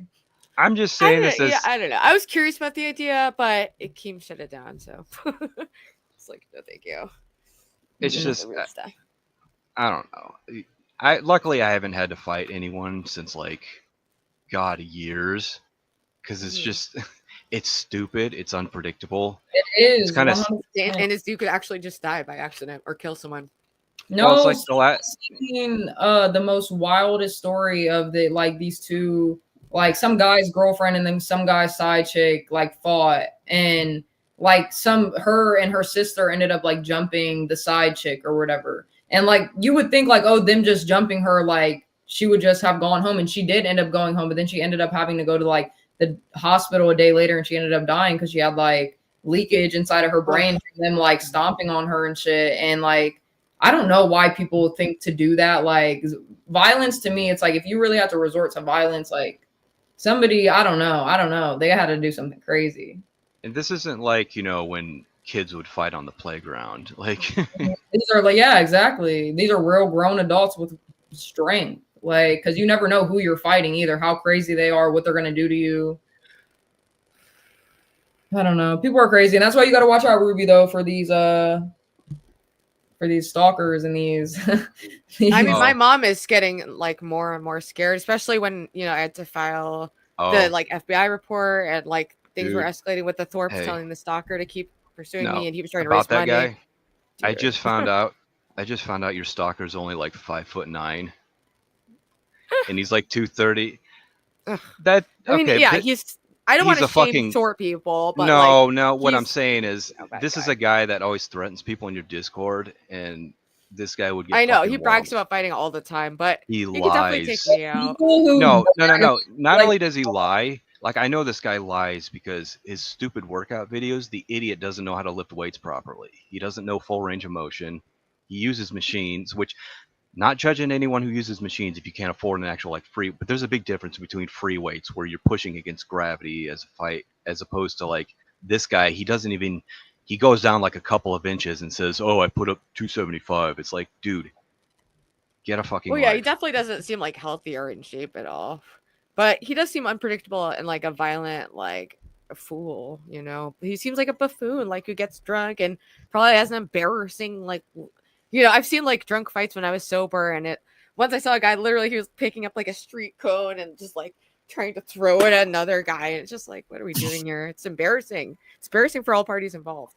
Yeah, you said, Lolo, did you get into a lot of fights as a kid? I know pretty girls get bullied a lot. I actually only got into like 2 or 3 fights as a kid, and I remember them all. No, I want to say like 4 or 5, because there was this one girl down the street that always used to try to fight me. And I remember one time I broke my arm, and I had a cast on my arm, and she wanted to fight me that week or that month, whatever. And I hit her ass with my cast. I wasn't playing. I was like, you want to fight, bitch? I got a cast. Okay. Oh, I guess it does. Yeah. Cause it's hard. That. Yeah. That was her time, and nah. That shit is funny. Thank you, Tyre. And, you know, I appreciate the people who've been well behaved in chat.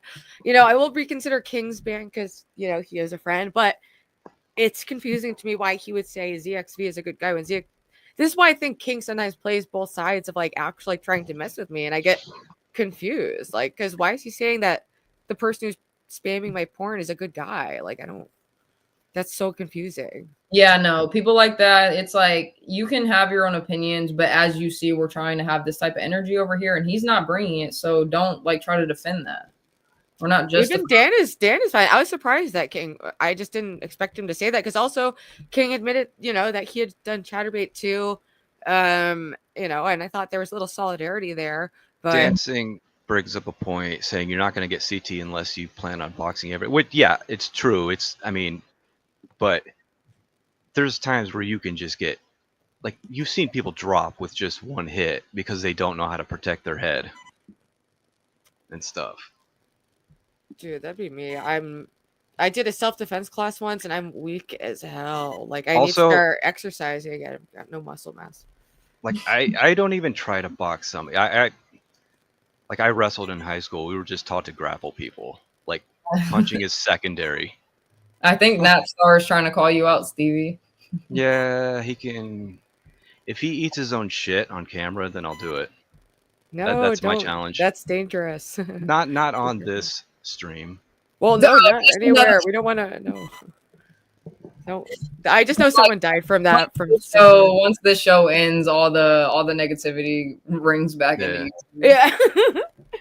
Gosh, we need to have our show playing 24/7. Like, dude, we'll do what Keem started. Let's just start launching a bunch of shitty spin-offs of LOLAngelz, like LOLAngel. I don't know either. We do know. Like, I don't know. We could, bro. If we should try to do. One thing that I've always wanted to do since I've wanted to do streaming is like a 24-hour stream. Like, even like if it's me sleeping, like you guys will be seeing me fucking flipping across the bed. I don't like. I've thought of doing that as long as I could sleep. Some people stay up the whole time, and I could not. Yeah, no, I'm not talking about like. I don't mind people seeing me sleep because I've been. You know, like when I've collaborated with other people, there have been times where the people were streaming and I was asleep, and it didn't really bother me. Yeah, no, it wouldn't bother me because I know that I don't sleep too crazy. I just might I might have my mouth open, drooling a little bit, but other than that, I'm chilling. Yeah, nothing too crazy. No, because just a 24-hour stream, like it would just be a day, like day in the life of Lo, you know, like or we could do LOLAngelz and Ruby. Oh. She'll be back, maybe. Ruby drafts up Napstar versus Stevie. No, guys, we are not condoning any type of violence, any fights on LOLAngelz. Okay.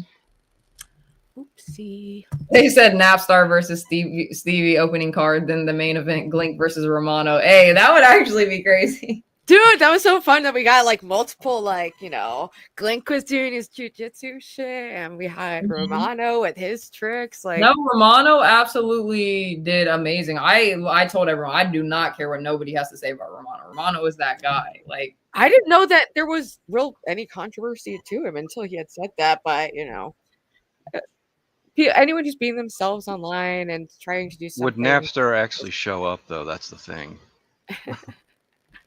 I don't know. I can at least show my face, even though I'm not on camera. You know what I mean? But Dancing on the Sun Low is crazy using a cast as a weapon. Listen, I was a kid. Well, they were crazy going after you with an injury. That's crazy. Yeah, like if she wanted to fight me, come on now. Like, I'm not gonna hold my broken arm. Or like at that point, I think I had it for like a month and a half or something. So like it was damn near healed. But I'm pretty sure it hurt after that for sure. That's funny. What is this? The LOL Cal or Queens right now? They're probably doing some oh wow, punish! Oh shocker! There's punishment. At least it's Michael this time. Maybe this will be interesting. Actually, what does he got? Has he got puppy chow all over him? Dude, what the hell is that? It's deranged, man.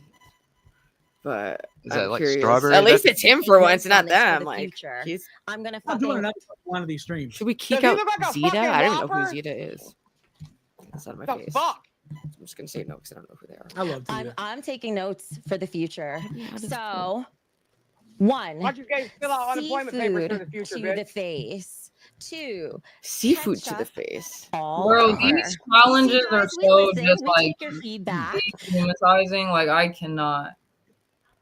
They're just like you're diminishing your own reputation, the way you look, like what your standards are, how like low your value is for yourself. To ever for real do this in front of people, like I don't know. I'm confused by it because Keem is saying this whole time he wants to branch out and get like a female audience, but this doesn't. I don't know. It's been impossible to watch. I'm not following any of their plots anymore. I check in and it's always like food everywhere, shot callers, and it's like I wish they would just let them flow and have a conversation and review some clips, have a guest on, do a normal show, do what we just did or something, like I would say, like the Local Rewind, they have like pretty normal shows and they get along, and even like the live. But yeah, that's the Billy the Fridge. He's on that one, right? Or Rewind is definitely more of a cohesive All right, there was another one I missed from Northern Studio for $2. Eat the Mayo, Mike. Eat the Mayo. He's not going to do anything until we hit the goal, and we're not going to hit it. So Tina, what I'm are you going to eat the fucking mayonnaise for any donation? Exactly. You're not going to eat it? Well, you're lucky. You don't have to. Oh wait, this is dark. I forgot we're on the LOLAngelz. I'm just sitting here watching. Like she's like, no, you're not going to eat it. You're going to spread it all over your body. Like, ew. What the heck, man? I mean, at least it's him and not them for once. Let's look at some fucking goats. Yeah, no, the baby goats parkouring. Look that up. Yeah, baby goats are nice. Yeah, I see a lot of baby goats on farms I work on. Look at this. I know they're so freaking cute. Let me get like a nice. I know some farms that have baby goats. I should record them, but oh look, they got baby goat costumes.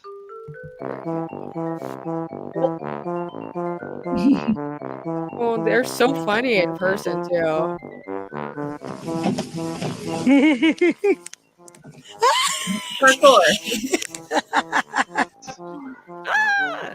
Yeah, they're very agile. They're very agile, like mountain goats and shit. And they just jump around and like they're just so cute. Oh god, yeah, practicing their battle. Chaser, Olivia. Budding.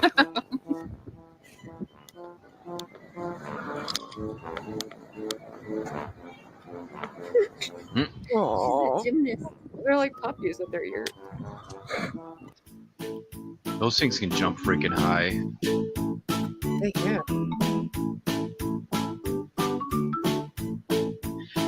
This sounds like a Good Thing by Fine Young Cannibals. Like background music. Aww.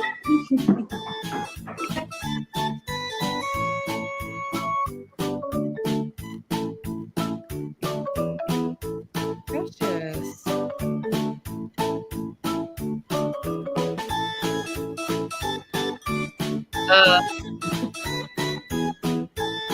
Baby. Oh. I want a bed. Oh, I never did it. Oh, I did. Is it dead? Alright, I'm gonna let this play. I'm gonna go plug my phone over and go to the bathroom. Oh, look at that. Goats are so cute. I think a lot of it because their horns haven't grown in yet, but they're getting to that. They're trying to knock into something. Oh, Petunia. Petunia? Oh, one of my coworkers years ago had a goat. And that thing could like jump over the fence, and it would like, he'd be at the bar across the alley, and the goat's head would be sticking in through like the doorway. Oh, he was waiting for him? Yeah, or while he's drinking, yeah. That's so cute. No, goats, any type window. of animal can be, a great companion. They can be very loyal, for sure.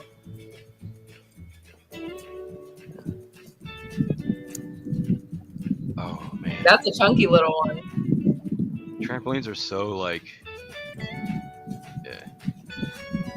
As long as there's someone watching it, So that's it's what easy a to lot get of your my head stuck in buyers those. I used to like homesteaders that want to have their own milk source. These are awesome little. Get up here. No, they're a little mess. Did you get her? You made the noise.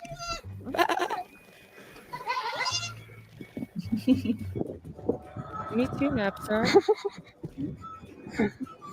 That pig is just like, I'm used to it. Aw. Maybe they like it. It's like a massage, you know? It is like a little baby massage. Like, that would feel nice to have like goats jumping on your back. Oh, limbo. B-Bean, don't say that. He said this is making me Hungry for goat milk, huh?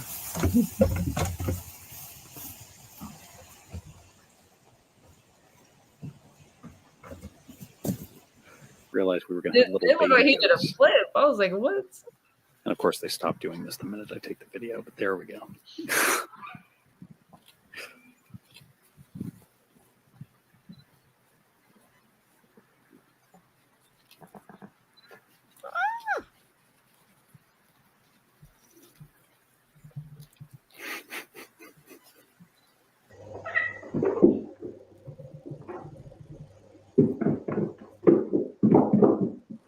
Oh, nice.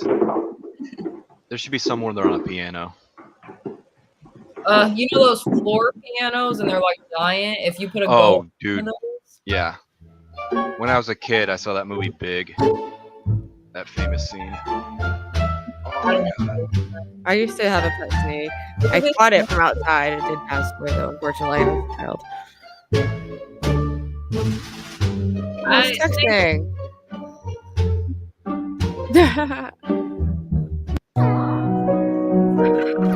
Oh my god, they're so cute.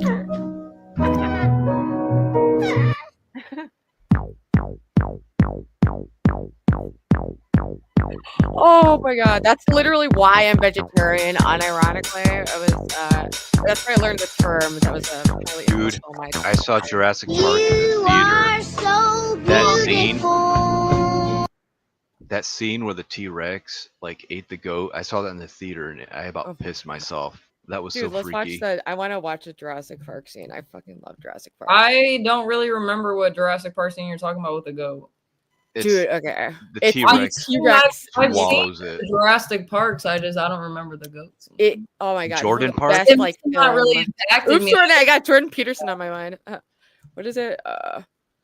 Why Ben Thorpe is suddenly... Dude, I hate his takes on fucking 44... Never mind, I'm not even gonna look at that. Suddenly? Whatever, at least he took down his dumb videos about us. What am I looking up? Jurassic Park goat scene. Oh my gosh. Yeah. Park. Goat. This one. Goat scenes. Goat. Why was it so impactful for you guys? Was it nasty or something? You'll see. You'll see. I think this is because yeah, it's like it's during this scene. Oh my god. The Dude, first it's so yeah. It's one of my all-time favorite movies. I used to have chat. All right, everyone. Don't forget to like and subscribe. This is our first episode, and there will be more to come. So Yes, and and join the please Discord. join the 100 Discord, members. follow Founding like status. this page, but also follow Ruby SpaceX and Riding High with Low separately. Our secrets.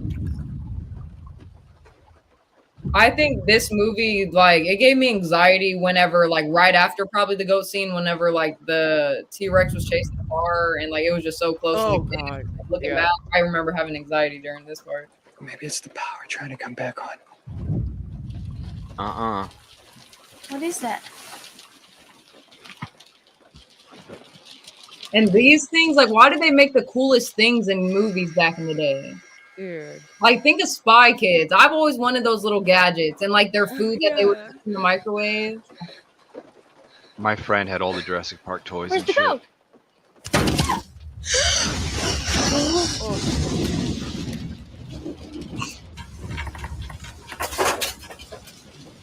Oh, God, I love this movie.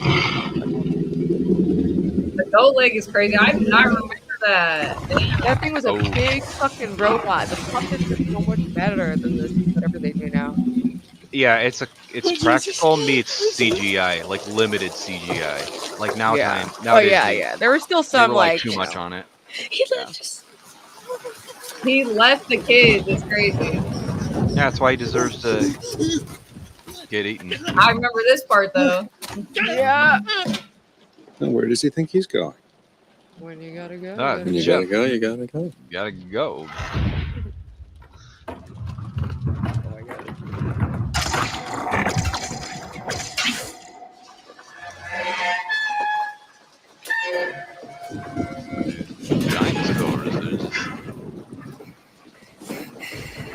Dr. Grant.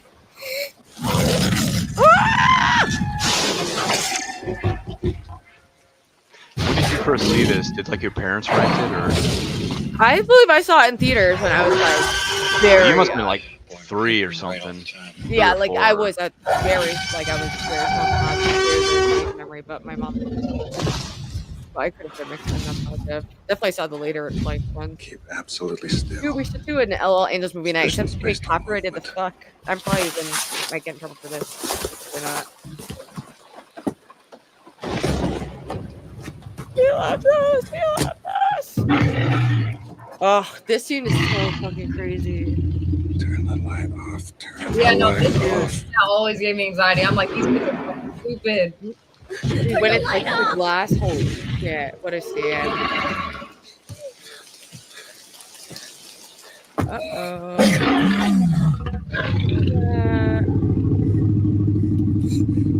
Oh yeah, we could do it on Discord. So everyone make sure you join the Discord, subscribe, like, all that shit. And follow the Twitter. There's Oh yeah, movie night on Discord. Movie night on Discord sounds fine. Dude, Look for Jeff Goldblum's laugh. Oh, dude, why is the light still not turned off? Dude, yeah. She's in shock.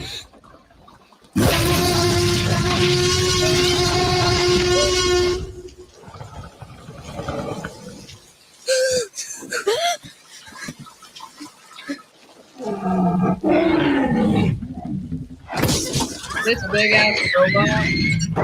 Yeah, how cool is that? Like they did it up. Turn it off! I'm sorry!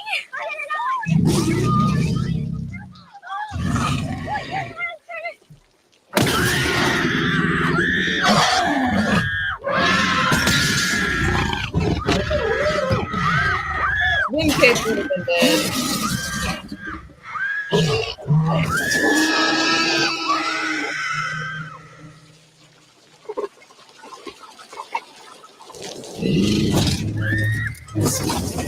I don't know if I should watch the whole thing. I don't want to get in trouble. Should we watch something else? Yeah, don't watch the whole thing. Just though. okay. I don't wanna, type in I don't wanna no, type it. in Jeff Goldblum's laugh in this movie. Remember that? He's like not distinctly. I think. Oh yeah. I know. I think I know. Nope. Dancing on the Sunset, or you can show any public domain movie on YouTube. Oh yeah. I think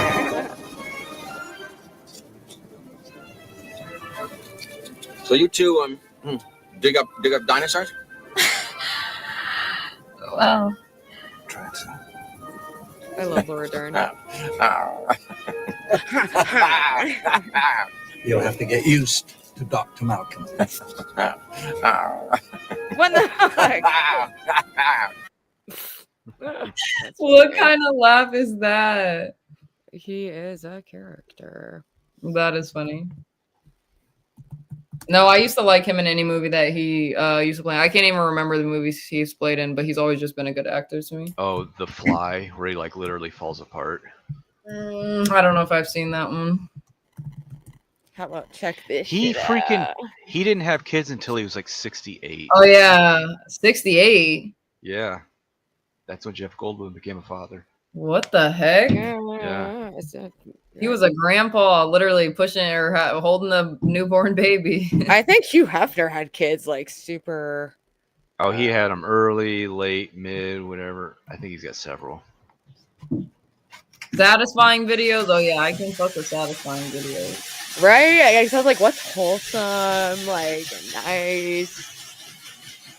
Oh yeah, shred it.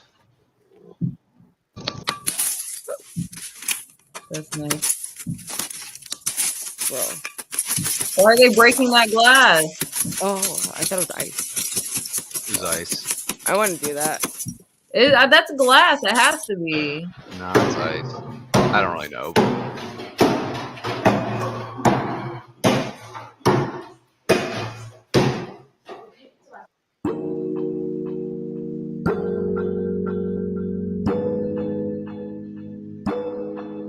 I want to see like a sand being cut.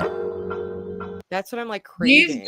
Those videos are dope with people making stuff out of like dust or like the spray on the windows. And I want to make a marble racing channel where they go through all these little races and give each like oh marble. Yeah, I seen those. I like those videos. We could do ones where we go against each other and just because it's all random, you know, see which ones win. Ooh, stop! No, we can definitely have segments like that. I'm trying to get the best marble shit because whoever is gonna have the marbles in person, I got my own personal marbles that I will. Okay. You're like Stevie's like. No, I got marbles from like the 1800s. Do you? Uh-huh. Okay, good. I don't know how old mine are. Probably just like early 2000s, but. Somewhere in like the 1910s, they developed a marble making machine that could like make them more round because before that they were handmade.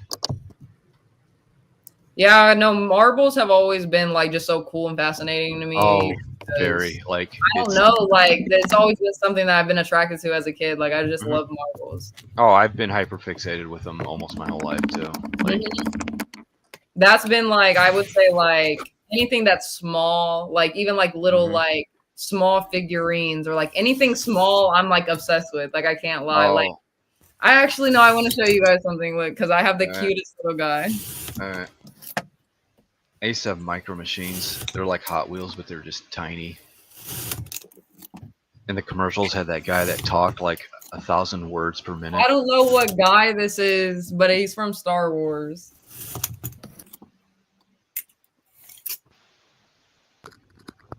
I've had him nice from like the 80s or 90s. Like my grandma gave this. I think it's from the 90s. My younger brother had those. I think those are the Micro Machines Star Wars. Look how tiny and cute this little thing is. And even like this fish, like this was my grandma's like dad's fishing lure that he had, like that he used to fish with, and she had it since she's been a kid, and she basically passes things on to me because like I just keep everything for my whole life. But this little thing is like my favorite guy. Like he's just tiny and his little arms can move and he's just cute. We can't hear you, Ruby. Nope. She's muted. Oh, there he is. I'm muted on my. Okay. You're good now. You're good. Sorry, I forgot I pushed the button because I went to just grab my phone. Now those little figurines, like my brother had those. They're so cute. We used to make like little sitcoms out of them. We never actually played Star Wars with them. Comedies of them.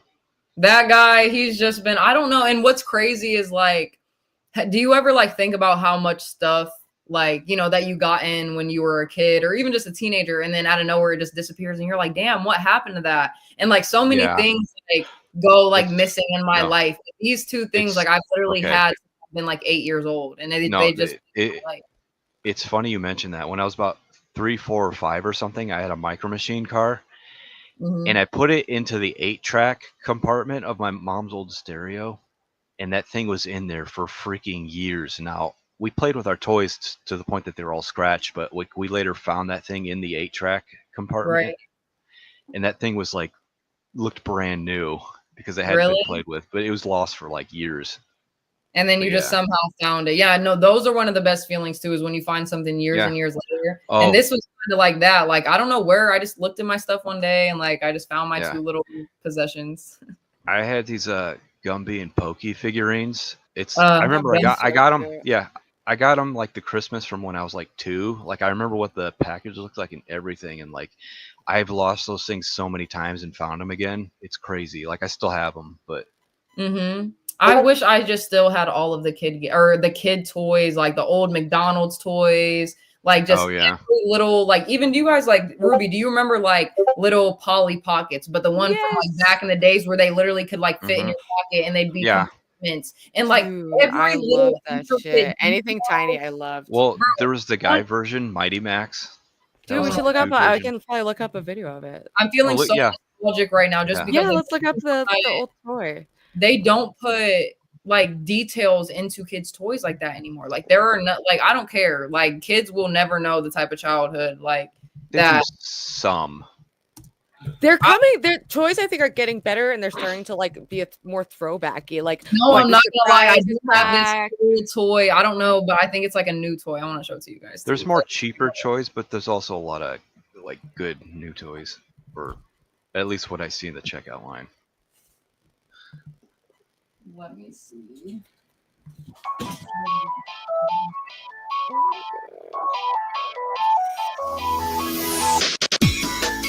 Whoa, that one.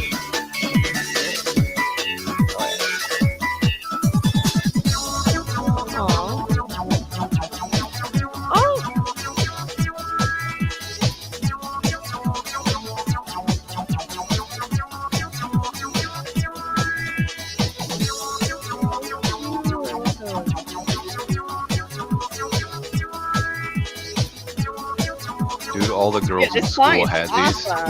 Dude, MDX is like right oh my gosh, those are the exact things that I'm talking about. Dude, oh, I want.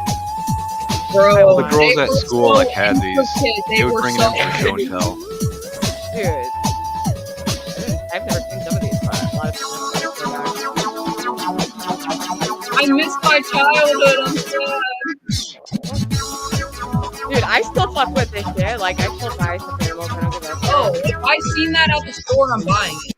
Dude, me fucking too. So cute. I feel like they're making more like tiny things, like, and I don't know, it's having a comeback maybe. They're so cute. Like, look at this stuff, guys. Nothing can beat this. Dude. Oh, the ring! Oh my god. Ring pop, remember those? The books. Oh, yeah. I used to have the books. Dude, but I still have a lot of Beanie Babies and Teeny Beanies from McDonald's. I go hard with those. I had an easy bake oven too, and that shit burnt my hand.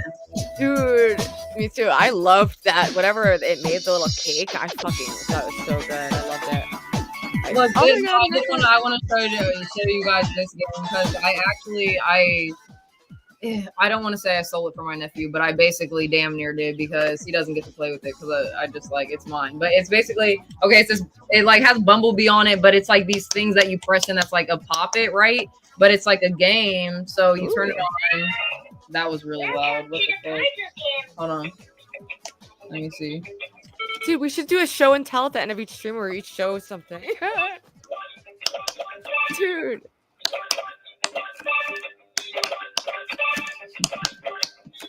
What the, oh, I missed one. But anyways, yeah. But you just go up levels and levels and like it's just like an addictive sensory game for sure. And like I love it. Anyways, go ahead. I love like 90s. I'm obsessed with Puppy Surprise. I love the original one. I remember those. Dude, and they came back. My mom got me one for like Christmas. I still buy them sometimes. They're just so cute. Love the cartoon. Oh, it's pregnant. Oh my god. I love that. I was obsessed. Girls and a boy. I still have some like flying around somewhere. How many puppies are there inside? There could be 3 or 4 or 5. Oh, I love the Dalmatian one. It looks so cool. And they're all different. Each one is different, like puppies should be. But they Do you remember when they started? Like this was probably in the early 2000s. But they started. No, this is 90s stuff. I remember That's seeing what I'm this. saying. But in the early like 2000s, they started because like this just reminded me of what I'm about to say. But they started making those dolls, and I forget what the dolls were called, but they like peed and pooped on a toilet. Oh my gosh! Oh no. Hey, dude. Yeah. You know what? I had a popple. Type popple. Is that the peeing pooping thing? No. Yeah, no. The pregnant dog. I never seen that, but a pregnant like as an adult seeing it, that's kind of weird. I had these back in the. I actually had these. Oh, they look cute. I want one. No. Look at the commercial though. Oh, it's a show too. Yeah, both. these are things, stuffed animals that would like fold Mom, into a here ball. come the Popples Look for at your these. child. Popples are pals that pop I had the out white of one. pockets. Popples are Oh my pals gosh, that I never pop had out of these. pockets. I love that. A soft fuzzy ball that turns into a friend. The fun keeps building and the laughing never ends. Popples are pals that pop out of pockets. They're Wow, I funny, love this they're new because they turn inside out. Wow, this is well done. I want one of those right now. Me fucking too. Chat, They make it look up happen. and No, look I up. Chat, think I make it Ruby, happen. Ruby, I want to order Ruby. right now. I think I still have my old one somewhere. I don't know. Dude. If I lived near you, I'd give it to you. But Once I have like more expendable income, I'm gonna buy well, no, if fucking 90s toys. Like, yeah, if I I'm lived gonna near get you, They got I would some- just give it to you because I don't really have a need for it. They got some. I'm just saying, I would Popples. like to buy. I want like to Mhm. collect this shit. I used to collect it, but then I've just moved so many times and everything's such a mess. I don't even know what I Okay, own. what was it? Hey, Toy dog that poops? Oh wait, yeah. What's the? I remember that. They Or got the doll Popples that on poops. eBay for like $30 to $40. Oh God, that's crazy. I wonder how much. Oh, mine's they worth. do that for reborns. Are crazy too. Ew. I mean, no, reborns are cool, but like they give like I don't understand. I can see the appeal, I guess, but I was never big on like dolls. I don't know if this is what we're looking for though. Maybe it's just all the peas. Baby alive. What is this? Yeah, that's what I'm talking about. Baby alive. Baby's so real. My baby, first God. cold. Let's take your temperature. Uh-oh, the bear is sad. You must not feel well. But I have everything I need to make you feel better. Now you can breathe easier. What is it called? The Gypsy Rosalie's mom Munchausen by proxy already with the doll. And make the medicine disappear. Good girl. Let's change your wet diaper. The bear There is we go. Let's change that white. That's what EAE said. Something finally that I was thinking. He said, "This is how you create teenage." That's facts, Dude, Mom. literally. And then we had like a whole teen mom fucking. I don't know. I'm sure it's still an epidemic. Well, like, I why? was top like, I like why some would- girly stuff, you know. But I love I like had- bugs, which is weird because I hate bugs now. But I would always have bugs and shit. I had a toy called the Wurble that had a motion sensor that would play like electronic music if you waved your hand in front of it. Those are crazy. Oh my gosh, you guys know what I just remembered, bro? The robot dogs that had like the bone and that, bro, no, because that is my actual childhood. Like they were silver and they had like, I think like green ears and green details on it, or maybe it was green with silver. Oh my, I know exactly. Those ones right there. Is this it? Gucci. Dude, everybody. Hey! I'm more still I used to have like 3 of them. Yeah, I love those. I had like 3 of them. Dude, I was obsessed with like the robot dog. Reacts to pats, I still sounds, want it again. and light. What's the matter, fella? Just begging for his bone. And listen to him sing to each other. That's the one I had right there. The silver and the blue. Interactive Poochie comes with his own That's bone. so Each looks crazy better that like these new things are popping into my head that you made me Oh. forget. Oh my god. Remember bubble tape commercials? 6 feet of bubble gum. Oh yeah. I need to see it. I don't know. Bubble You tape. don't remember like foot bubblegum? Yeah, bubble tape. Psycho Man says he likes the show and tell idea, Ruby. I like it too. Right. bubble There's tape so many commercial. little things that we can incorporate and make traditions. No, the and- spotlight, that's such an amazing idea because I feel like we have so many viewers out there that probably Yep, have that one right there, the top one. This one's the truth. All right, I want to watch this, but also I'm starting to lose a little bit of steam and want. okay. It's to okay. get I was snacks. wanting to get off. I gotta eat some food again. I know, and this is like Alright. when I start getting hungry again, and I'm like, all right, I need to Literally. like go figure out. But next- yeah, after this last one, we'll get into the outro and whatever. yeah, perfect. Your principal can smile, can swim, can rap, and Ooh, this is Ruby. You can rap on this. your school Yeah. bus driver can drive. Dude, I said love bus these driver. visuals. Are really cool. Noises won't try bubble I wish I tape. knew how to edit like that. I need to No figure way, it out. Jose. Bubble tape. I like It's that 6 style. feet of bubble gum for you. Oh yeah, I didn't know that was commercial, but I used to eat that gum all the time. I did Gigapets and like Neopets and shit like that. Yeah, and I seen someone in the comments like mention Tamagotchis, and I Dude, remember I got a me and Tamagotchi recently, but I let it die because it was like just way too demanding. I don't know if it's me and Cycle Man or me and somebody were talking about the Discovery Zone. The kids. Oh, there's big ball pit. A punk house in New Haven called Yeah. the fucking Discovery Zone that was With all the named ball after pits. that. Yeah. Mhm. Yeah, I And, love Quadratic said it was really mid gum in a cool package, and that's I feel Yeah, that because that's why they basically. gave you 6 feet of it, because it was shitty gum. hmm I used to have Bazooka Joe's that would have like comics on it. Yeah, it was Cycle Man. But yeah, we're gonna be reading our last like ending comments, guys. So if you want to comment anything that you would like us to read before we leave, we already read our, scripture of the day and our daily devotional. So we're really just saying our goodbyes, and yeah. Sounds good. I'm just making a little link. I'm dropping the Discord link in chat. Oh yeah, just EA so that Sports everyone can stay in gave us touch. that And fun. you know, we want to build like a community around this concept and collaborate with other people. And yeah, so we're gonna let me drop the link for that. And there's one more Bible verse I wanted to read that helped me last night. If I can find it, it was Hebrews chapter 13. And Dancing on the Sun said, we love the show, Ruby and Low. Thank you. Thank you, Dancing on the Sun. Thanks for everyone. Yeah, I'm glad the turnout went way up. It was like Bean started said, like "Tell us lowish and then it why." dipped for a second. I was like, damn, and then it went like back up.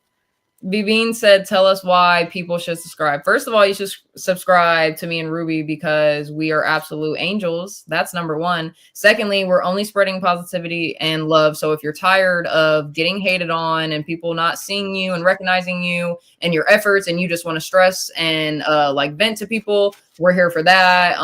Someone who's gonna pique your interest. You do get to look at pretty girls, so that's a plus. And we're all nice and lovely. So why else? And I just feel like we're gonna eventually like get to a point, like I want to get to the point where like me and Ruby can like go on these quests and like come like preach to people like outside of just YouTube and like actually make it like a in like IRL thing. Like, dude, especially when me and Ruby do get together in real life and we can finally stream our first IRL together, that's gonna be amazing. So literally, I mean, we're already off to such an amazing start and I have so much confidence in it. And it's like the options are endless in so many ways. That's what's so cool about the internet, is it's a platform you can just start like and build something out of nothing with free resources and just meet people. But this was the chapter. Someone in chat told me to read it, so I did, and it actually really, I had like that really lovely time last night before the sleep paralysis. All right, but it says, "Let brotherly love continue. Do not be negligent in showing hospitality. For in doing so, some entertained angels without knowing it. Keep in mind those who are in prison as if you were in prison with them, and the ill-treated as though you were suffering physically yourself. Let marriage be held in honor by all, and the marriage bed unpolluted, for God will judge the immoral and adulterous. Let your conduct be free from the love of money. Be satisfied with what you have, for he has said, I will not give you up nor desert you. So that we may say boldly, the Lord is my helper. I will not fear. What can man do to me?"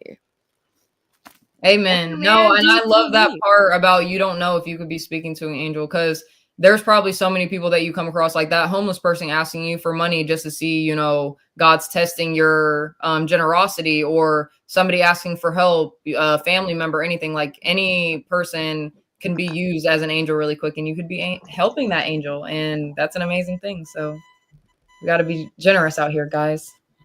Yes. Any other final thoughts? I think that we just had an amazing show, and I just want to shout out to everybody. I seen MDX said that we had a great show, so thank you, and thank you so much for making the beat to our intro. It was absolutely dude, so having amazing. Your own original, like all the support from the community has made the show. It really that's energizing to us, and to see other people participating and creating things and being a part of it. So we'll definitely have to link MDX in the description, because how fucking cool is that to have our original? And we don't if we didn't have so many cool like followers and subs, like we wouldn't even have half the shit that we have. So literally, I know, like, YouTubers and people say that, and like it might sound just genuine or whatever, but we really are here for you guys, and you guys make the show, because like if you guys weren't here, there would be no show. So we just appreciate you guys, and we love you, and obviously God loves you more. We're here to spread positivity, love, and light, and we'll see you guys next week. Yeah. And thanks for joining us, Stevie. Thanks for Steve, or thanks, yes, shout out to Stevie. You're amazing always. Thanks for being good job. Oh, sorry. And I saw Spicoli tried to join too. That was like the only other person. Here, like, Ruby. People were being shy. But... Here, put your heart on there. Oh my god! Wait, why am I so? Oh wait, yeah. No, you gotta do it on that side. Or wait. Why can't I? Oh wait. Is this the right side? I did it finally. Wait, you get on. Can you wait? Here. Hold on, we gotta do a cute face so we can snap our timeline with this. Here, hold on, let me get this. Wait, no, you gotta get the heart on the side. Oh, like on. Yeah, like we're making a heart. You know. I hit my weed pen, dude. It's all backwards. Bean said, "Ruby, you're left, Low, you're right." So for this one. No, do that side, Ruby. Do that side. My right. I'm about to cry. All right. I did it. I think we did it. Okay. All right, we got the shot.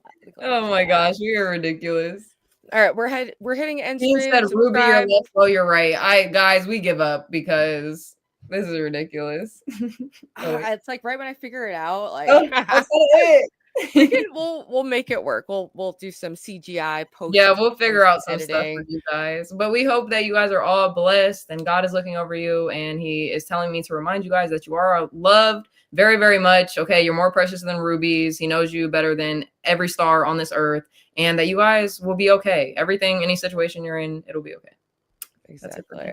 All right, and bye. Good night. Bye. I was like, "Are you ending it?"